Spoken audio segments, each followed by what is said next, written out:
안녕하세요. 저는 서울에 사는 30대 여성입니다. 평범한 직장인이고 얼마 전까지만 하더라도 행복한 미래를 꿈꾸는 새댁이었죠. 과거형이 된 거 보면 아시겠지만 지금은 어떤 일들로 인해 혼자가 되었고요. 오늘은 제가 그렇게 혼자가 되게 된 이야기를 한번 해볼까 합니다. 얼마 전까지만 하더라도 이 이야기를 누군가에게 하지 못했었거든요. 아직 저에게는 상처가 되는 이야기라 이야기하면서도 마음이 아파져와서 말이죠. 하지만 이제는 어느 정도 치유가 되어서 이렇게 사연을 쓰게 되었습니다. 사람이 인생을 살면서 누군가에게 크게 배신당하는 일이 흔한 일은 아니잖아요. 저도 그런 이야기를 보고 들은 적은 분명히 있지만 그건 언제나 남의 일이라고 생각하면서 살아왔었거든요. 지금에 와서 돌이켜 생각해보면 누구에게나 일어날 수 있는 일인데 왜 그렇게 남의 일이라고 생각하고 살아왔는지 모르겠습니다. 그러면 지금부터 제 이야기를 한번 시작해 보겠습니다. 우선 제 이야기를 시작하려면 저희 집안 배경을 조금 설명해 드려야 할 것 같네요. 뭐 인제 와서 집안 자랑이 무슨 의미인가 싶기는 한데 그래도 아셔야 이 이야기를 조금 더 잘 이해하시고 또 재미있게 들으실 수 있을 것 같네요. 저희 아버지는 검사세요. 이렇게 이야기하면 주변에서 다들 저희 집이 잘 산다고 생각하는 경우가 많은데 그건 아닙니다. 굳이 따지자면 평범한 편이에요. 아버지도 원래 있는 집 아들이 아니었고 열심히 공부해서 개천에 용이 난 경우였거든요. 그리고 검사로 임명받으신 다음에는 지금까지 쭉 검사 생활을 하시면서 공무원 월급만 따박따박 받는 분이셨기 때문에 재산을 불릴 수가 없었습니다. 투자나 이런 것에도 관심이 없으신 편이었고요. 게다가 저희 엄마도 그냥 평범한 집안의 딸이었어요. 아버지가 사법고시를 준비할 때 만났는데 검사가 되자마자 바로 결혼하셨다고 했습니다. 그래서 예전에 엄마가 지나가는 말로 이런 이야기를 해주신 적도 있어요. 막판에 너희 할머니가 많이 반대하셨지. 할머니가? 네 아버지 검사 되고 나니까 여기저기서 열쇠 몇 개씩을 들고 온다고 마담 뚜가 엄청나게 네 할머니를 꼬셨었거든. 그런 부잣집 여자들이 줄을 섰는데 네 아버지는 그냥 그 전부터 연애하던 평범한 여자랑 결혼한다고 하니 속이 뒤집히신 거지. 당연히 엄마랑 결혼해야지. 성공했다고 바로 돌아서는 사람은 배신자지, 배신자. 그래도 그게 아니야. 세상에는 너희 아버지 같은 사람이 드물어. 그 대화가 인상 깊고 선명하게 기억에 남아있는 이유는 당시의 제 상황 때문이었습니다. 저도 비슷한 상황이었거든요. 당시의 남자친구였던 남편이 로스쿨을 졸업하고 변호사가 되어서 로펌 취업을 눈앞에 둔 상황이었습니다. 민준이는 그럴래 아닐 것 같다마는. 에이, 오빠는 절대 아니지. 그리고 남편은 이미 저희 집에도 몇 번이나 인사로 온 적이 있는 사람이었습니다. 그리고 저희 부모님이 남편을 무척이나 좋아했어요. 싹싹하고 예의 바르고 요즘 같은 세상에 그런 사람 귀하다고 말입니다. 왜 그런 사이 있잖아요. 연애를 하기는 하지만 남자 쪽이 취직이 결정되면 바로 결혼할 사이로 주변에서 다들 그렇게 생각하는 관계 말입니다. 저랑 남편이 당시에 딱 그랬어요. 양가의 인사도 자주 드리러 가고 또 가족들끼리도 알고 친구들이나 지인들에게도 결혼 이야기를 자주 했었으니까요. 결혼을 하는 게 너무나 당연한 사이. 저와 남편이 딱 그랬습니다. 남편의 집안도 평범했어요. 로스쿨을 다니려면 그래도 부모님이 어느 정도는 뒷바라지 해줄 여력이 되어야 하는 거잖아요. 그 정도는 아니었습니다. 굳이 따지자면 평범해서 조금 못 사는 정도였으니까요. 게다가 남편에게는 동생도 둘이나 있었으니 시부모님이 부담이 크긴 하셨어요. 그래서 남편이 공부하는 내내 그 뒷바라지는 제 몫이었습니다. 저는 직장을 다니고 있었고 그 직장이 괜찮은 직장이었기 때문에 그럴 수 있었어요. 물론 부담이 되지 않았다면 그건 거짓말이겠지만 그래도 아깝다고 생각해 본 적은 단 한 번도 없었습니다.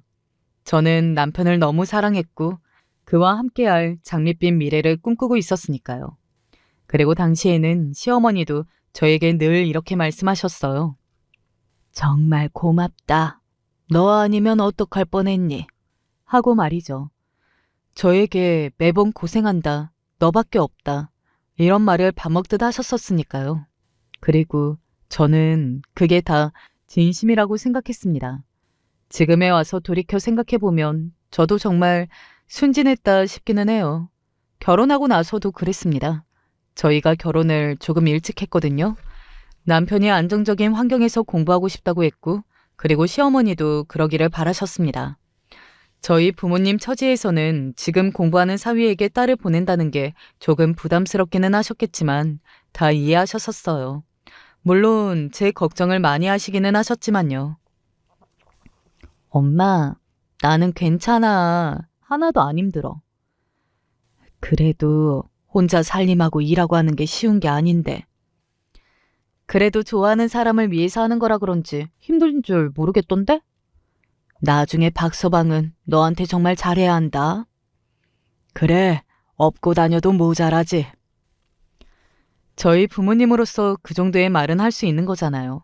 그리고 저도 그 정도의 말은 하실 수 있다고 생각했고요.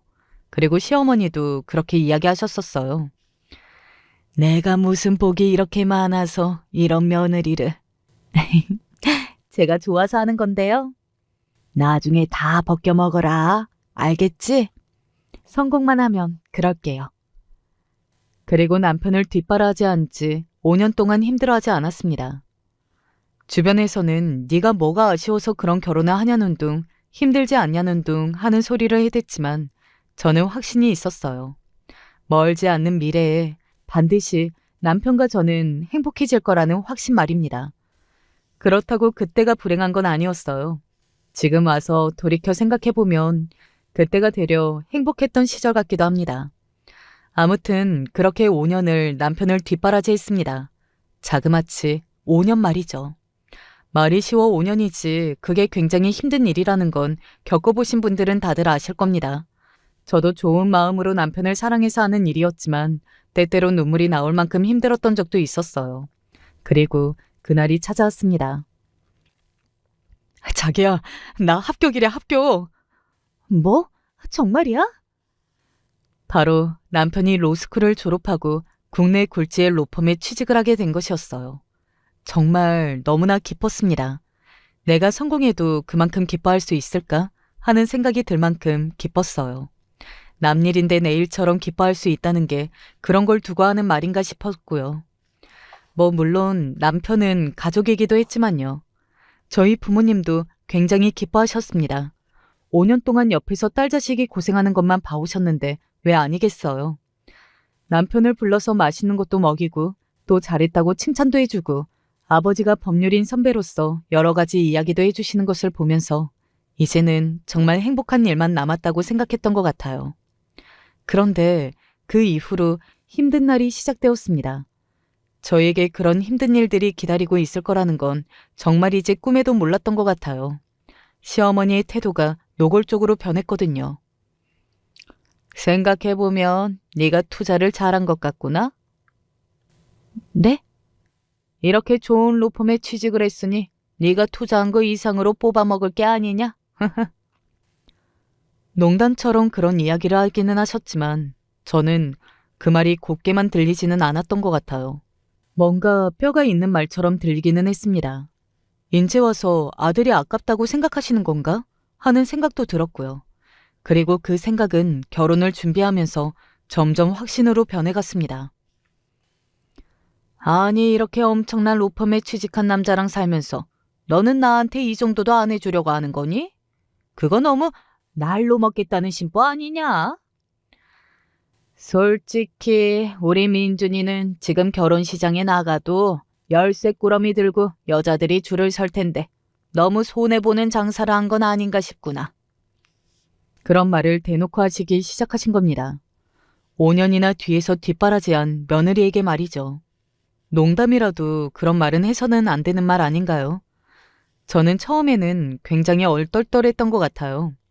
하루아침에 사람 대하는 태도가 그렇게 달라질 수 있다는 것도 그때 처음 알았거든요. 하지만 저는 그럼에도 웃었습니다.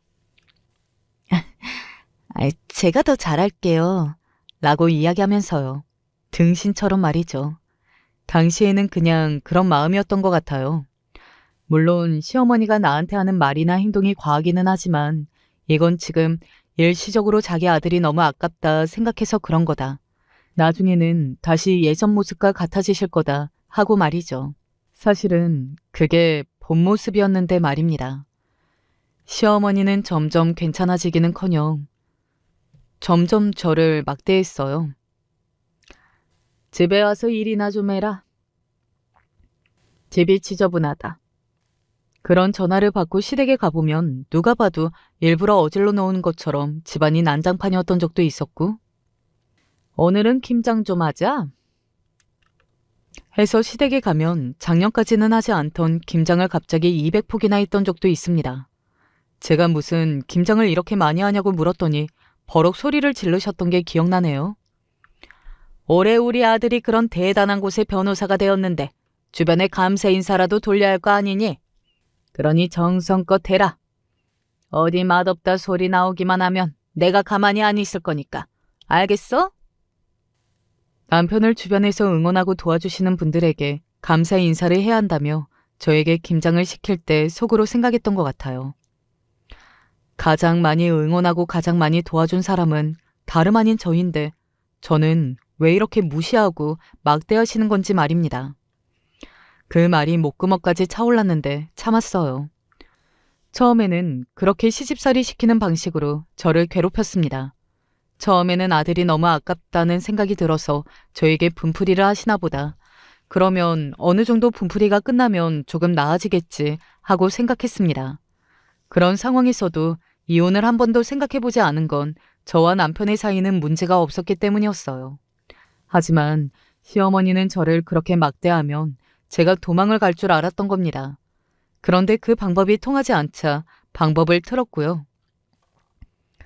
내가 어디서 이야기를 들었는데 우리의 일하는 로펌에서 일하는 남자 변호사들은 며느리감들이 적어도 열쇠 3개씩은 들고 온다더라? 너 그거 아니? 아, 그래요? 웃음이 나와? 나는 억울해 죽겠는데. 그런 상황에서 제가 무슨 말을 하겠어요. 뭐 죄송하다고 하겠어요. 아니면 열쇠를 가져다 주겠다고 하겠어요. 죄송한 일도 아닐 뿐더러 열쇠를 가져다 줄 수도 없는 노릇이잖아요. 이럴 줄 알았으면 결혼을 늦게 시킬 걸 그랬어. 솔직히 그 말이 가장 어이가 없었습니다. 그때 결혼을 그 누구보다 서두른 건 다름 아닌 시어머니였으니까요. 그런데 제가 거기서 그런 말을 할 수는 없는 거잖아요. 남편과 안 살 거면 몰라도 계속해서 살 거면 말입니다. 그래서 입을 다무는 수밖에 없었어요. 지금 생각해보면 그게 잘한 건 아니라는 생각이 드네요. 뭐 결국 같이 안 살게 되어서 하는 말이기도 했지만 그때 제가 제 할 말을 다하고 부당함을 이야기했다면 그런 파국까지는 가지 않았을 수도 있겠다고 생각하니 말입니다. 어디 내놓기가 부끄러워서 원. 정말 너는 복 받은 줄 알아라. 너 같은 게 어디 언강생심. 이쯤 되면 궁금들 하실 겁니다. 남편은 그동안 뭐 하고 있었냐고요. 뭐 아시는 분들은 아시겠지만 그런 대형 로펌에 처음 취직을 하면 처음에는 정말 정신없이 바빠요. 잠을 잘 시간도 없이 말입니다. 그래서 처음에는 저에게 신경을 쓰지 못했어요. 남편은 정말 밥 먹을 시간도 부족해 보였으니까요. 그러다 어느 날은 한번 물어본 적이 있기는 합니다. 어머니랑 무슨 일이 있어? 라고 말이죠. 처음에는 그런 남편이 너무 안쓰러워서 그냥 아무 일도 없는 척했던 것 같아요. 아니, 아무 일도 없어. 라고 말이죠. 그리고 나중에는 남편도 아는 것 같았지만 본인이 너무 바쁘니 그냥 모르는 척하는 것이 느껴졌고 말이죠. 뭐 머리로는 그런 남편이 이해가 되지 않은 것은 아니었지만 그래도 심정적으로는 많이 서운했던 게 사실이에요. 뭐 이제 와서 제가 했던 일을 생색을 낼 생각은 없지만 자그마치 5년이었습니다. 제가 옆에서 묵묵히 아무 말 없이 남편을 뒷바라지 해준 게 말입니다. 뭐 긍정적으로 지원해준 것 가지고 이렇게 유세를 떠는 건 아닙니다. 그냥 모든 걸 다 남편에게 맞춰서 사는 삶이었어요. 혹시나 공부하는 데 방해가 될까 봐서 집에서 텔레비전도 못 봤고, 그리고 공부하는 데 속이 불편할까 봐서 음식도 정말 신경 써서 다 해다 바쳤고요. 그렇게 자그마치 5년이었습니다. 제 일도 하면서 그렇게 5년을 뒷바라지한다는 것이 정말 힘든 일이거든요. 하지만 저는 힘들다 말 한마디 했던 적이 없어요. 그리고 늘 속으로 생각했습니다. 그래도 다 알아주겠지 하고 말이죠. 뭐 알아주길 바라고 한 일은 아니었지만 알 거라 생각하고 할 수 있는 거잖아요. 제가 뭐 대단한 걸 바랬냐고요. 친구들끼리 그런 말을 했던 적이 있습니다. 호의가 계속되면 그게 권리인 줄 안다고요. 저는 그게 남편에게만은 비껴가는 말인 줄 알았는데 아니었더라고요. 어느 순간부터는 남편도 점점 변해가는 게 느껴졌습니다. 아무리 바빠도 그렇지.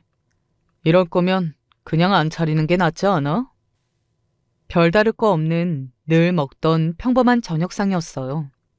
그런데 그게 그날따라 남편의 마음에 들지 않았나 보더라고요. 지금 와서 생각해보면 마음이 떴으니 별게 다 미워 보이고 안 좋게 보였겠구나 싶지만 당시에는 그냥 제가 잘못했다 생각했던 것 같아요. 지금 생각하면 제가 정말 바보 같네요. 미안해. 다시 할게. 됐어. 다시 하면 언제 먹어? 나 지금 배고파 죽겠는데. 그냥 시켜 먹을래. 그렇게 처음 피하게 된 식사 자리는 계속 다른 이유가 덧대어지면서 계속 취소되었습니다. 오늘은 회식이 있어서 오늘은 피곤해서 안 먹을래. 처음에 한두 번은 그냥 정말로 그 이유인가 보다 싶었지만 그런 일이 계속해서 반복되니까 아, 그냥 나랑 밥 먹는 게 싫은 건가 하는 생각이 들더라고요. 당시에 시어머니에게 모자란다는 말이나 너 같은 거와 같은 이야기를 많이 들었던 시기였기 때문에 제 자존감이 많이 낮아져 있던 상황이기도 했던 것 같아요. 그때 저를 봤던 가족들이나 지인들이 하나같이 저에게 무슨 일이 있냐 하고 걱정스럽게 물어봤던 거 보면 당시에 제 얼굴이 정말 좋지 않았던 것 같기는 합니다. 지금 와서 돌이켜 생각해보면 그때 왜 그러고 살았나 싶기는 하네요. 벗어나면 이렇게 행복한데 말입니다. 그 무렵 남편과 한번 크게 다투기는 했습니다. 저도 참다 터진 거였어요. 밥 한 끼 할 시간도 없이 바빠? 그만큼 바빠. 네가 뭘 알아? 나는 뭐 안 바빴는 줄 알아? 나도 바빴어. 나도 일하느라 살림하느라. 당신 뭐 필요한 거 없는지 시시때때로 챙기고 눈치 보느라 나도 힘들고 바빴다고. 그런데 내가 당신한테 그걸로 힘들다고 이야기 한 번 한 적 있어? 그런 걸로 티낸 적 있냐고. 저는 정말로 그냥 서러웠습니다. 서운하고 그런 걸 떠나서 말이죠. 내가 한 고생은 고생이라고 생각도 하지 않은 건가? 그냥 당연하다고 생각했던 건가 싶어서 서운하기도 했고요. 하지만 남편은 그 말에 욱한 듯 보였어요. 그래서 지금 요새 떠는 거야? 뭐? 네가 내 뒷바라지 다 해줬다고 요새 떠는 거냐고? 그 말이 아니잖아. 무슨 말을 그렇게 해? 그니까 네 말은 그거잖아. 네가 그만큼 고생했으니 나도 그만큼 잘해야 하는 거라고. 그 말이 아니고 뭔데? 그리고 그게 유세야. 저는 요새를 떨려고 한 게 아닙니다. 그냥 나도 힘들었는데 나도 고생 많이 했는데 그런 나의 수고는 하나도 몰라주는 시어머니와 남편, 특히 남편에게 많이 서운했을 뿐이었어요. 그냥 너 고생한 거 안다. 하지만 나도 지금은 많이 바쁘다. 나중에 한가해지면 우리 어디 좋은 곳에 여행이라도 같이 가자. 이렇게 말뿐인 말이라도 해줬으면 제 마음이 풀렸을 거예요. 하지만 남편은 그 말뿐인 말도 하지 않았습니다. 너 이럴 때면 가끔 숨 막히는 거 알아? 대래 소리를 지르면서 제 탓을 하기 시작하더군요. 내가 뭐 강제로 시켰어? 너도 너 좋자고 한 거잖아. 너도 내가 변호사 되면 좋으니까 변호사 남편 바라고 그렇게 뒷바라지 한 거 아니야? 인제 와서 네 희생이 무슨 숭고한 척 사랑해서 그런 척 하는데 너도 결국은 바라는 게 있어서 나한테 그렇게 한 거 아니냐고. 그 말이 저는 너무나 서럽더군요. 제가 울기 시작했습니다. 울려고 운 건 아닌데 그냥 눈물이 나왔던 것 같아요. 하지만 남편은 그런 제 눈물을 보고도 꿈쩍하지 않더군요. 이제 네 뜻대로 됐으면 그냥 가만히 있어. 바라는 게 뭐가 그렇게 많아? 따지고 보면 네가 나한테 그렇게 엄청 잘한 것도 아니잖아. 아마 그 뒤에 시어머니가 그 난리를 쳤어도 남편이 저에게 잘했다면, 그리고 남편이 저에게 그렇게 이야기하지만 않았더라면 저는 참고 살았을 거예요. 제가 남편과 헤어지기로 결심한 계기가 된 건 이 뒤에 있는 시어머니와 사건 때문이지만 남편이 그 결심을 먹는 것에 힘이 되기는 했으니까요. 저는 그 뒤로 정말 많은 생각을 했습니다. 남편과 헤어져야 하나 말아야 하는 것을 두고 말이죠.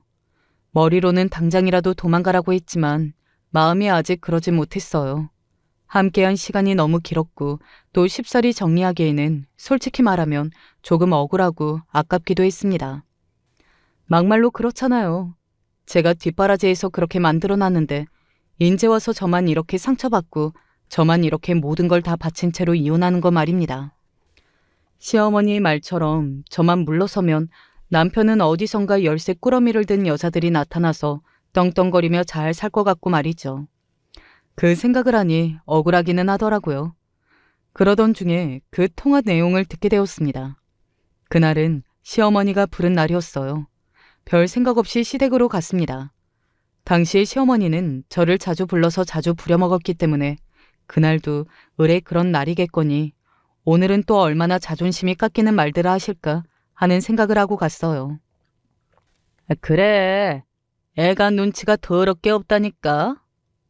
그런데 제가 들어온 줄 모르고 시어머니가 누군가와 통화를 하는 소리가 들려왔습니다. 뭐 일부러 들으라고 그런 건지 아닌지는 아직도 모르는 일이지만요. 진짜 꼴 보기 싫어 죽겠어. 그 말을 듣는 순간 알았습니다. 아, 저건 내 이야기구나 하는 것을 말입니다. 그리고 그 뒤에 이어지는 말들은 엄청났습니다. 사람이 어떻게 사람을 두고 그런 말을 할 수가 있나 싶은 말들을 쏟아내셨거든요. 내가 그 정도 있으면 알아서 떨어져야 하는 거 아니야? 그런데 징그럽고 거머리 같아. 딱 봐도 자기가 내 아들 앞길 막고 있는 건데 그런 생각이 안 드는 게 멍청한 거 아니야? 나는 정말 당장이라도 머리채 잡아서 쫓아버리고 싶다니까. 징그럽다뇨? 거머리 같다뇨? 저에게 그 전에는 세상에서 가장 예쁜 며느리라며 이렇게 착하고 좋은 며느리가 어디 있냐고, 우리 아들이 장가 하나는 기가 막히게 잘 갔다고 그렇게 이야기를 하던 사람이 아들 상황이 바뀌었다고 바로 그렇게 말이 바뀌는 게 끔찍하고 혐오스러웠어요. 검사? 그래. 걔 아버지가 검사기는 하지. 그런데 뭐 해? 청렴 결백하셔서 그냥 월급만 따박따박 받으시는 분이라더라. 그리고 뭐 출세를 한 것도 아니고 내일 모레 정년퇴직할 양반이 무슨 힘이 있겠어. 그냥 검사인 공무원이지. 그러니까. 저의 아버지를 조롱하는 듯 비웃으며 그렇게 이야기하는 건 정말 참아줄 수가 없더라고요. 그래서 저는 그 집을 그대로 빠져나왔습니다. 더는 듣고 있을 수가 없었어요. 지금 생각하면 그 부분이 많이 후회됩니다. 그때 집에서 그렇게 나올 게 아니라 시어머니에게 따지고 소리를 질렀어야 했는데 말이죠. 그날 울면서 거리를 걸었어요. 그러면서 많은 생각을 했습니다. 내가 이 집에 이렇게 붙어있는 게 맞는 건가? 억울하고 분하기는 하지만 그래도 내 자신의 정신 건강을 위해서 한시라도 빨리 탈출해야 하는 게 아닌가. 뭐 그런 생각 말입니다. 이혼을 진지하게 생각하게 된 것도 그때부터였던 것 같네요. 시어머니는 그날 또 전화가 와서는 왜 안 왔냐며 네가 지금 시어머니 말도 무시를 하는 거냐며 날뛰셨고요.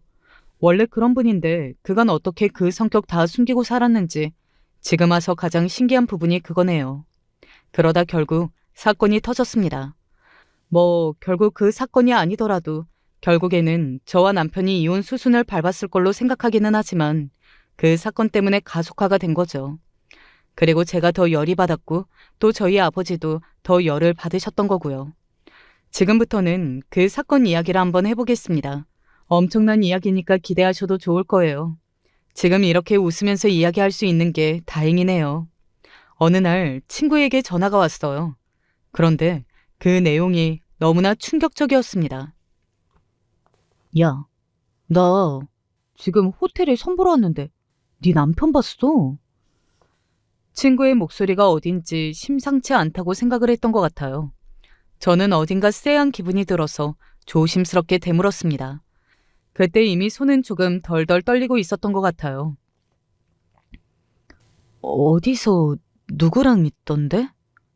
네 남편 선 보고 있던데? 이게 대체 무슨 일이야? 선을 왜 봐? 선이라뇨?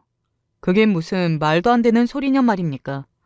아무리 남편에게 정이 다 떨어졌어도 이혼을 할 생각을 하고 있다고 해도 그런 상황에서는 충격을 받을 수밖에 없잖아요. 그건 또 다른 이야기니까요. 선이라니, 잘못 본 거 아니고? 나도 그런 줄 알았다. 바로 뒷테이블이었는데 네 남편은 나 못 알아보더라. 나 뒷자리 이야기 듣는다고 내 선 상대한테 집중 하나도 못했어. 자기가 다니는 로펌을 이야기하고 중간중간 여자가 웃으며 민준 씨라는 이름도 뱉었다고 말이죠. 그리고 결정적으로 남편이 상대편 여자에게 이런 말을 했다고 합니다. 결혼식은 올렸었는데 금방 헤어졌다고 혼인신고도 안 했다고 그 여자한테 이야기하던데 그거 정말이야? 너희 정말 혼인신고 안 했어? 확실했습니다. 친구가 본 사람은 남편이 맞았어요. 저희는 아직 혼인신고를 안 했거든요. 일부러 안 한 건 아니었고 어쩌다 보니 늦어진 게 더 맞는 말이겠죠. 처음에는 정신이 없어서 나중에는 귀찮아서 미루더니 가장 최근에는 그냥 노골적으로 미루는 게 티가 나서 제가 더더욱 남편에게 정이 떨어졌었거든요. 그거 말고는 무슨 이야기 있어? 나 괜찮으니까 다 말해봐. 제 그 말에 친구는 망설이는 게 느껴졌습니다. 제가 여러 번 재촉했어요. 정말로 괜찮으니 다 이야기해도 된다고. 아마 친구도 제가 더 이상 그 자식이랑 살기를 바라지 않고 그냥 다 이야기해 준 것 같고요. 네가 잘못했다고, 돈을 바라는 여자였다고, 그래서 자기를 들들 볶아서 그래서 헤어졌다고 뭐 그런 식으로 이야기하더라고. 그래서 이제는 수준이 조금 맞는 사람과 만나고 싶다고 상대방 쪽 여자가 좀 사나 보더라고. 인간이 혐오스럽다는 표현은 그럴 때 쓰는 거구나 싶다고 생각했습니다. 그냥 남편이 혐오스럽게 느껴졌어요. 저는 그날 남편을 기다렸어요. 남편이 집으로 오면 따질 태세로 말입니다. 그런데 남편보다 집에 먼저 온 사람이 있었어요. 네, 많은 분들이 이쯤 되면 예상하셨겠지만 다름 아닌 시어머니였습니다. 어쩐 일이세요? 연락도 없이. 제가 조금 띠껍게 묻기는 했어요. 그때 저는 이판사판이었기 때문에 아마 더더욱 그랬을 겁니다. 시어머니는 제 말투를 듣고는 인상을 팍 쓰더라고요. 너 말투가 그게 뭐니? 내가 내 아들 집에도 못 와? 너한테 묻고 싶은 게 있어서 왔다. 너는 대답만 하면 돼. 저는 가만히 시어머니를 바라봤습니다. 시어머니가 조금 당황하는 게 보이기는 했던 것 같아요. 고분고분하고 눈도 제대로 못 맞추던 제가 자기 눈을 빤히 보고 서 있었으니까요. 너희 둘 혼인신고 안 했다며? 그 말을 듣는데 그냥 코웃음이 나오더군요. 하필 그날 저에게 찾아와서 그런 말을 하는 의도가 너무 뻔하잖아요. 그 천박한 속이 훤히 보여서 비웃음이 나왔던 것 같네요. 시어머니는 그런 저를 보시고는 인상을 팍 썼고요. 웃어? 무슨 말씀이 하시고 싶으신 건데요? 했냐고 안 했냐고 대답부터 해. 네, 혼인신고는 아직 안 했어요. 제 그 대답에 시어머니의 입꼬리가 살짝 올라가는 게 보였습니다. 혼인신고를 아직 안 했어? 잘 됐네. 갈라서라는 말도 웃기다. 그냥 너만 나가면 끝인 거 아니니? 이미 헤어질 결심을 다한 다음이기는 했지만 순순히 나가는 건 너무 억울하잖아요. 더구나 그런 상황에서 말입니다. 그래서 제가 이렇게 말했어요. 혼인신고를 안 했더라도 시까지 올리고 5년을 살았으면 사실상 사실 혼인 상태라 법적으로는 혼인신고를 한 거나 마찬가지로 제가 보호받을 수 있을걸요? 라고 말이죠. 서당계 3년이면 풍어를 읊는다고 저도 아버지가 검사였습니다. 그리고 로스쿨을 다니는 남편을 5년 동안 뒷바라지해서 변호사를 만든 사람이었고요. 그 정도는 알았어요. 저의 그 말에 시어머니가 조금 당황하기는 했습니다. 그래서 뭐 소송이라도 걸겠다는 말이니? 소송? 걸어야죠. 사실혼 중인 인간이 밖에서 총각 행세를 하면서 선이나 보고 다니는데. 제 그 말에 시어머니는 그 자리에서 굳었습니다. 제가 그걸 알고 있다는 건 몰랐던 모양이었어요. 그리고 시어머니의 반응을 보고 또 한 가지를 알 수 있었습니다. 시어머니도 오늘 남편이 선을 본 것을 알고 있었다는 것을 말이죠. 너 사람 같은 거 붙였니? 백주 대낮에 그렇게 큰 호텔에서 당당하게 선을 보고 다니는데 아는 사람 마주칠 수 있다는 생각을 왜 못했는지 모르겠네요. 로스쿨식이나 나와서 그렇게 큰 대형 로펌에서 변호사까지 하는 양반이? 그때부터였습니다. 시어머니의 막말과 폭행이 시작된 것이 말이죠. 이 인연이? 그래도 주제도 모르고 버티기라도 하겠다는 거야? 좋은 말로 할 때 당장 내 아들 인생에서 꺼져. 너 같은 게 우리 아들 앞길 막는 걸 내가 가만히 보고 있을 것 같아? 응? 그렇게 이야기하면서 제 머리채를 잡으셨어요. 저는 소리를 지르며 놓으라고 했지만 시어머니는 놓지 않으셨습니다. 소나기의 힘이 어찌나 센지 나중에 머리가 한 움큼이 뽑혀 있었어요. 갈라선다고 당장 말해. 이 집에서 나간다고 말하라고. 너 같은 주제 모르는 버러지녀는 내 아들의 짝으로 못 둬. 내 며느리도 못해. 미친 소리라고 치부해버리고 그냥 한 귀로 듣고 한 귀로 흘리면 됐을 텐데 저는 그러지 못했어요. 지난 제 세월이 너무 서럽고 억울해서 그래서 눈물이 나왔습니다. 어쩌다 내가 여기서 이런 꼴을 당하고 있는 건지 그런 생각도 들고 부모님께도 죄송했고요. 아무튼 굉장히 복합적인 마음이었던 것 같아요. 한참을 그렇게 저에게 욕을 하고 머리채를 잡던 시어머니가 지치셨는지 손을 넣으며 씩씩거리셨습니다. 그리고는 저에게 뭔가를 하나 던졌어요. 그 장면이 마치 드라마 같다고 생각했습니다. 봉투였거든요. 돈이 들어있는 돈봉투요. 이거 먹고 떨어져. 제발, 제발 꺼지라고. 너가 평생 못 만져본 큰돈이 들어있으니까 그냥 감사합니다 하고 꺼져. 나중에 열어봤더니 그 1억이 수표로 들어가 있기는 했습니다. 뭐 큰돈이기는 했지만 겨우 그거 주면서 평생 못 만져봤을 돈이네 어쩌네 했던 게 지금 생각해도 참 우습네요. 시어머니가 그렇게 제 얼굴로 돈봉투를 던지고 나간 뒤 저는 그 거실에 앉아서 한참을 울었던 것 같아요. 그날 남편은 집에 들어오기 싫었던 것인지 아니면 시어머니와 다 이야기가 되었던 건지는 몰라도 늦게까지 안 들어오더라고요. 저는 짐을 쌌습니다. 뭐 남편이 들어오면 따져 묻고 싶은 것도 많았고 그 얼굴이라도 한 대 때리고 싶은 마음도 있었지만 그때는 마음이 너무 많이 다쳐서 빨리 부모님을 보고 싶었던 것 같아요. 물론 걱정하실 게 뻔하기는 했지만 그래도 그때는 제 생각부터 하게 되더라고요. 너무 힘들어서 혼자서는 견딜 수 없을 것 같은 기분이었습니다. 어머, 너 무슨 일이야?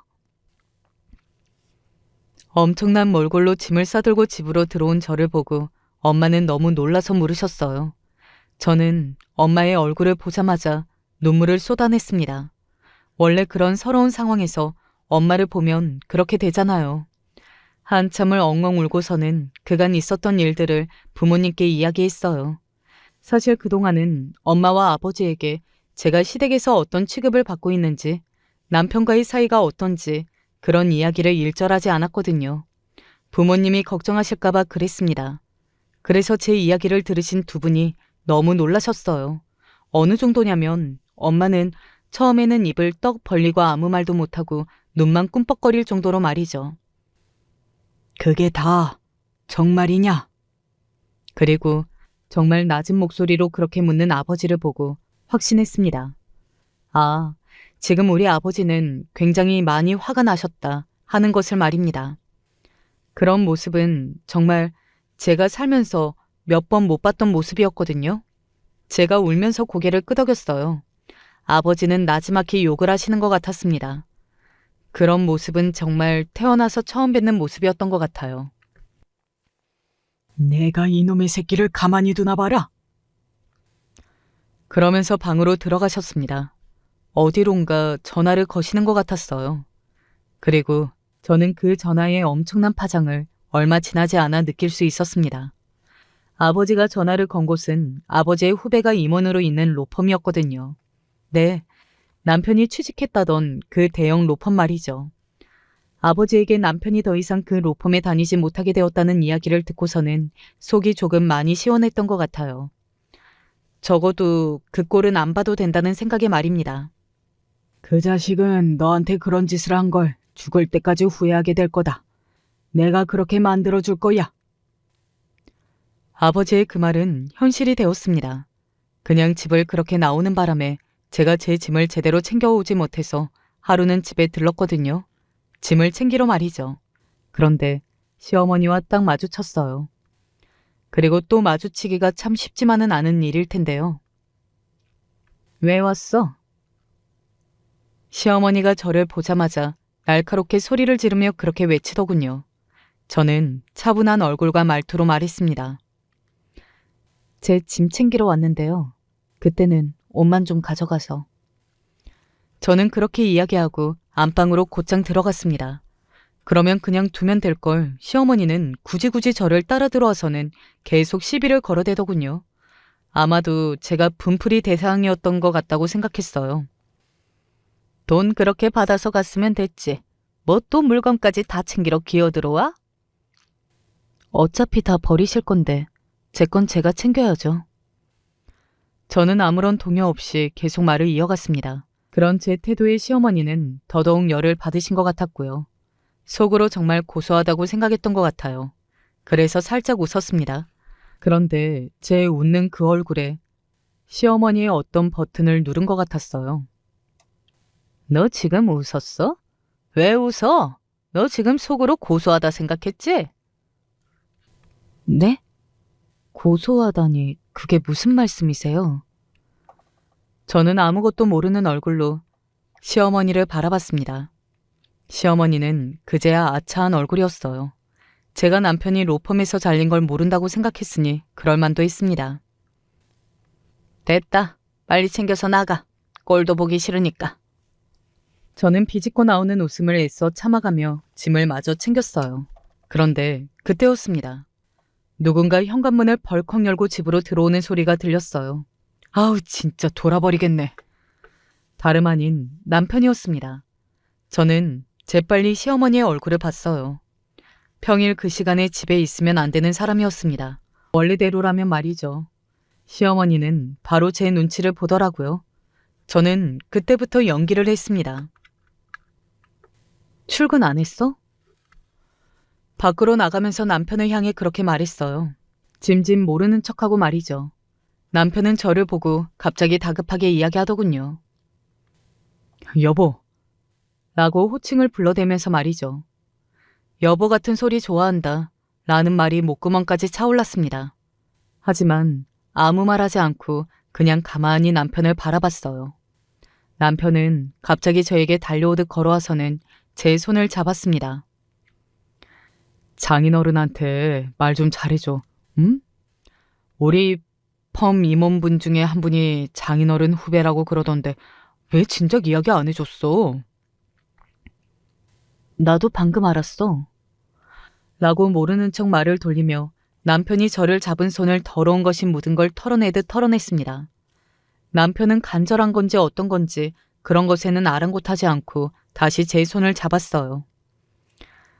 나 회사 잘렸어. 사실 그 정도 실수는 누구나 할 수 있는 수준인데 이놈 감축인지 뭔지 안다고 갑자기 나가라잖아. 아니 사람을 붙이자마자 자르는 게 어디 있냐고. 당신이 아버님께 이야기 좀 잘해주면 안 돼? 내가 여기저기 좀 알아봤더니 우리 펌 임원분 중에 장인어른 후배가 있더라고. 저는 아무 말하지 않고 그냥 가만히 남편을 바라봤습니다. 그런데 시어머니가 그 말을 듣고 안방에서 튀어나오듯 나왔어요. 그러고는 눈을 동그랗게 뜨고 저를 바라봤습니다. 그게 정말이냐? 저도 방금 들었는데요. 아가, 소름이 돋았던 것 같아요. 시어머니가 갑자기 눈웃음을 치시면서 제 손을 잡고 저를 아가라고 부르는데 거기서는 웃음이 나오지도 않았습니다. 진심으로 무섭다는 생각이 들었거든요. 저는 몸소리를 치며 잡힌 손을 빼냈어요. 손끝이 닿는 것만으로도 털끝이 서는 기분이 들었습니다. 너무 싫었어요. 그간 내가 말이 너무 심했지. 그런데 사람이 정이라는 게 있고 한 번 맺은 인연이라는 게 있지 않니? 한번 부탁하자, 응? 인간들이 그 정도로 뻔뻔할 수도 있는 거였더라고요. 저는 그래 볼 생각조차 해본 적이 없어서 그런 인간들이 존재한다는 것 그 자체가 충격이기는 했지만요. 제가 왜요? 저는 이제 이 사람 마누라도 아니고 그리고 이 인간이 총각 행세하면서 선이나 보러 다니고 어머님이 허구한 날 주제도 모르고 자리 꿰차고 있는 사람 취급하셨잖아요. 조금 전까지만 해도 빨리 나가라고 하실 때는 언제고? 선본거는 그거 오해야 오해. 내가 다 설명할 수 있어. 무슨 설명을 해. 그때 뒷자리에 내 친구가 앉아서 선보고 있었던 건 몰랐지.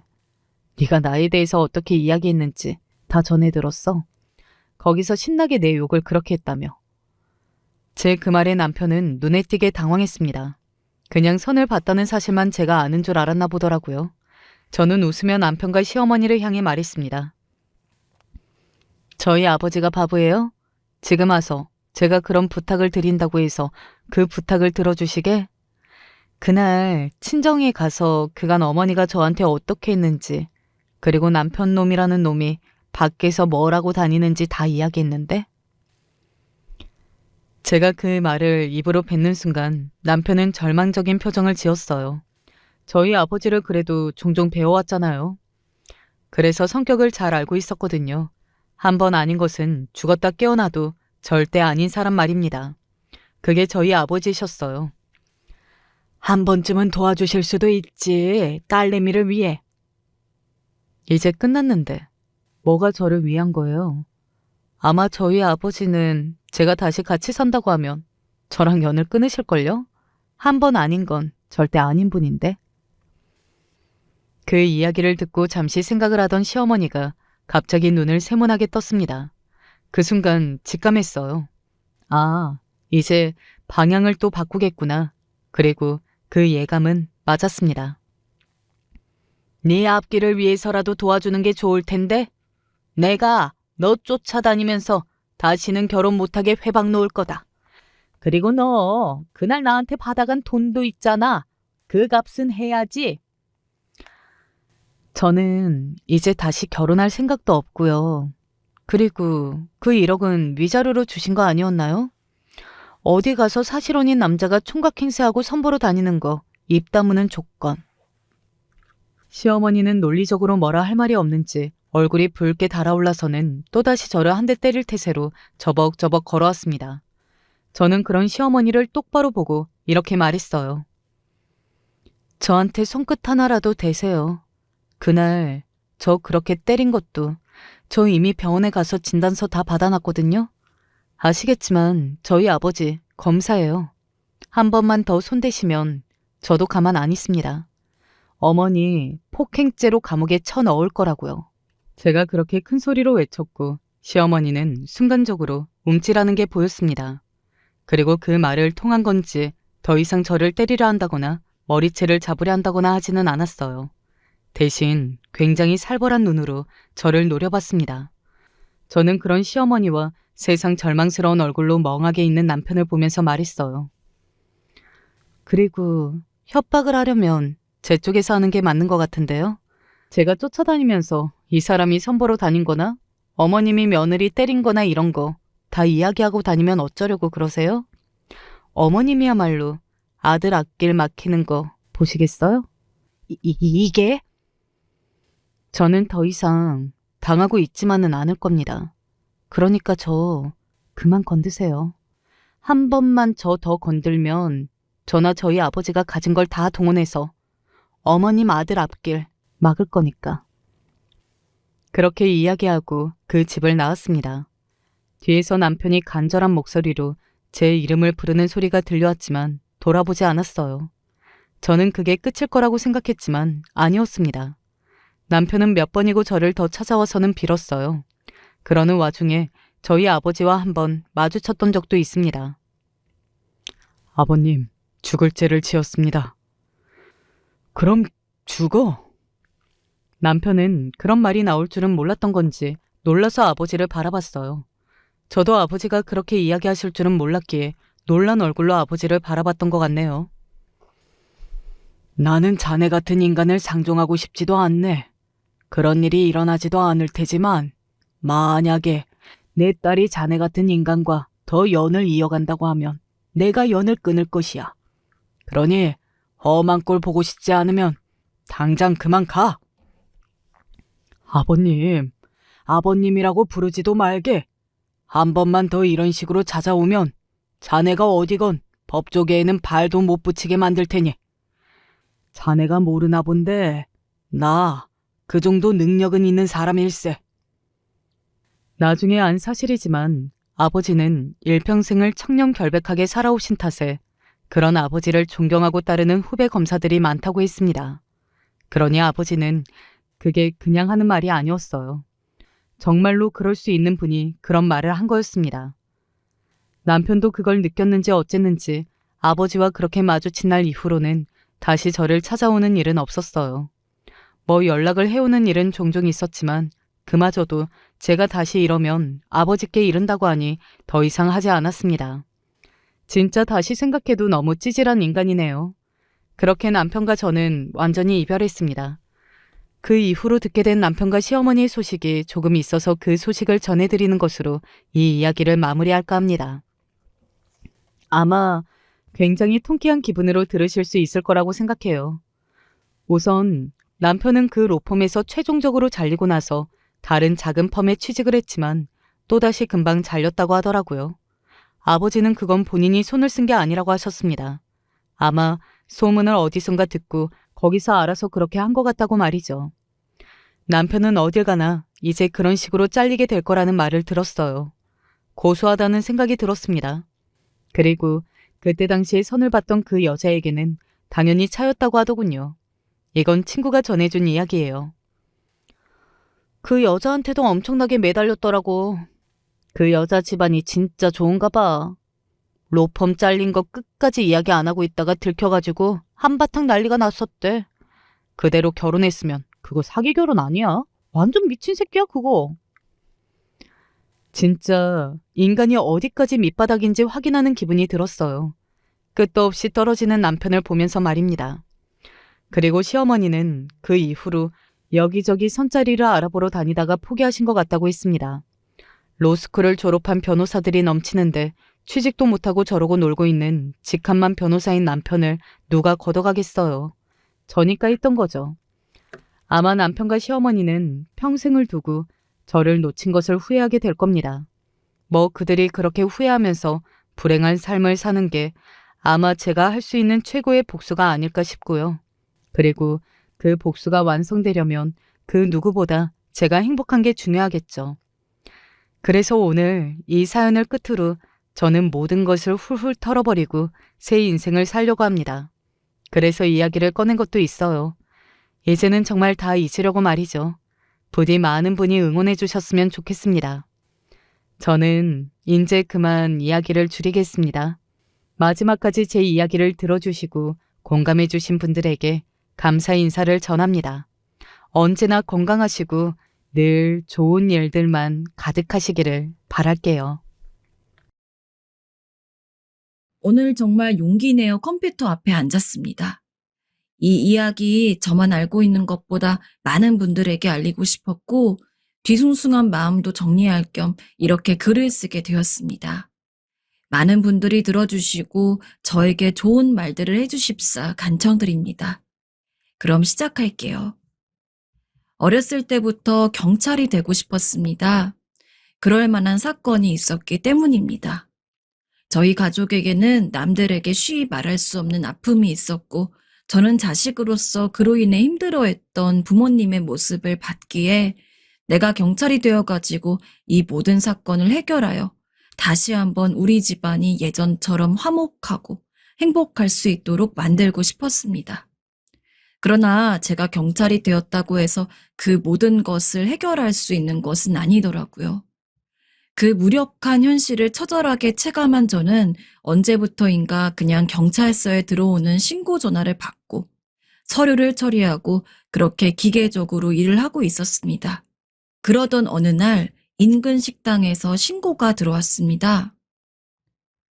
분명히 퇴근을 하기 전에 다 문을 잠그고 갔습니다. 그런데 다음날 출근을 하려고 보니까 어젯밤에 잠궈뒀던 문이 열려 있더라고요. 뭔가 이상해서 카운터에 가보니까 돈이 이전보다 조금 더 비어 있었습니다. CCTV를 확인해 보니 웬 남자가 저희 식당에 들어와서 음식을 훔쳐 먹다가 돈을 빼가지고 달아나는 장면이 찍혀 있었고요. 불안해서 살 수가 없습니다. 제발 이 사람 좀 잡아주세요. 제가 근무를 하고 있던 동네에는 좀도둑이 무척이나 많았습니다. 강력범죄가 없었다는 것은 천만다행이지만 그렇다고 해서 좀도둑이라고 피해를 안 주는 것은 아니었기에 저를 포함한 동료 경찰들은 그런 좀도둑을 잡으러 다니는 것이 일상이었습니다. 식당에서 들어왔던 신고 전화 역시 비슷한 좀도둑의 소행일 것이라고 생각을 했죠. 저는 연락을 받은 뒤 해당 식당으로 출동을 했습니다. 그리고 식당 주인이 보여준 CCTV를 확인해 보니까 정말 말 그대로 새벽에 식당 문을 따고 들어와서는 냉장고 안에 진열되어 있는 밑반찬들을 손으로 주워서 빼먹고 조금 주변을 두리번거리더니 금고에서 약 2만 원 정도의 돈을 뺀 다음에 황급히 도망가는 장면이 찍혀 있었습니다. 사실 저희 동네가 유독 좀도둑이 많은 편입니다. 이유는 근처에 노숙자들이 많이 모이는 역이 있기 때문이었습니다. 물론 노숙자라고 해서 무조건 도둑질을 한다는 건 당연히 아닙니다. 하지만 실제로 비슷한 신고가 들어와서 범인을 잡고 보면 노숙자였던 경우가 많았습니다.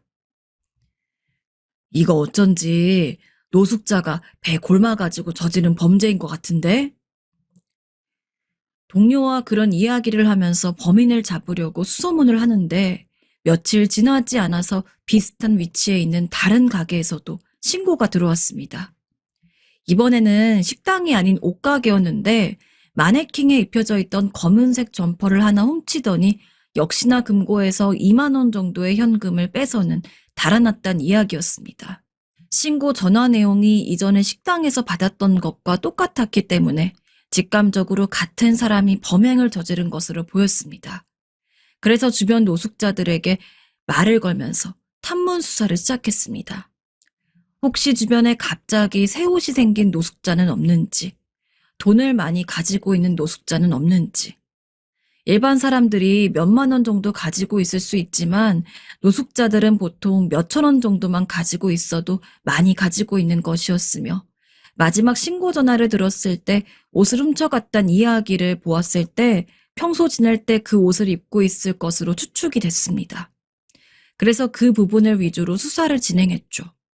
그리고 아니나 다를까 한 노숙자가 자기가 누군지 아는 것 같다면서 이야기를 했습니다. 맨날 저쪽 벤치에서 신문 뒤집어 쓰고 자는 남자가 하나 있는데 그 남자가 요새 때깔 고운 옷을 좀 입고 다니더라고. 돈은 잘 모르겠는데 며칠째 편의점 음식 사 먹는 걸 보니 어디서 꽁돈이라도 생긴 것 같고. 형씨가 찾는 남자가 그 남자일 것 같은데? 노숙자가 이야기를 한 자리에 가보니까 정말 새 옷을 입은 사람이 벤치에 누워있더라고요.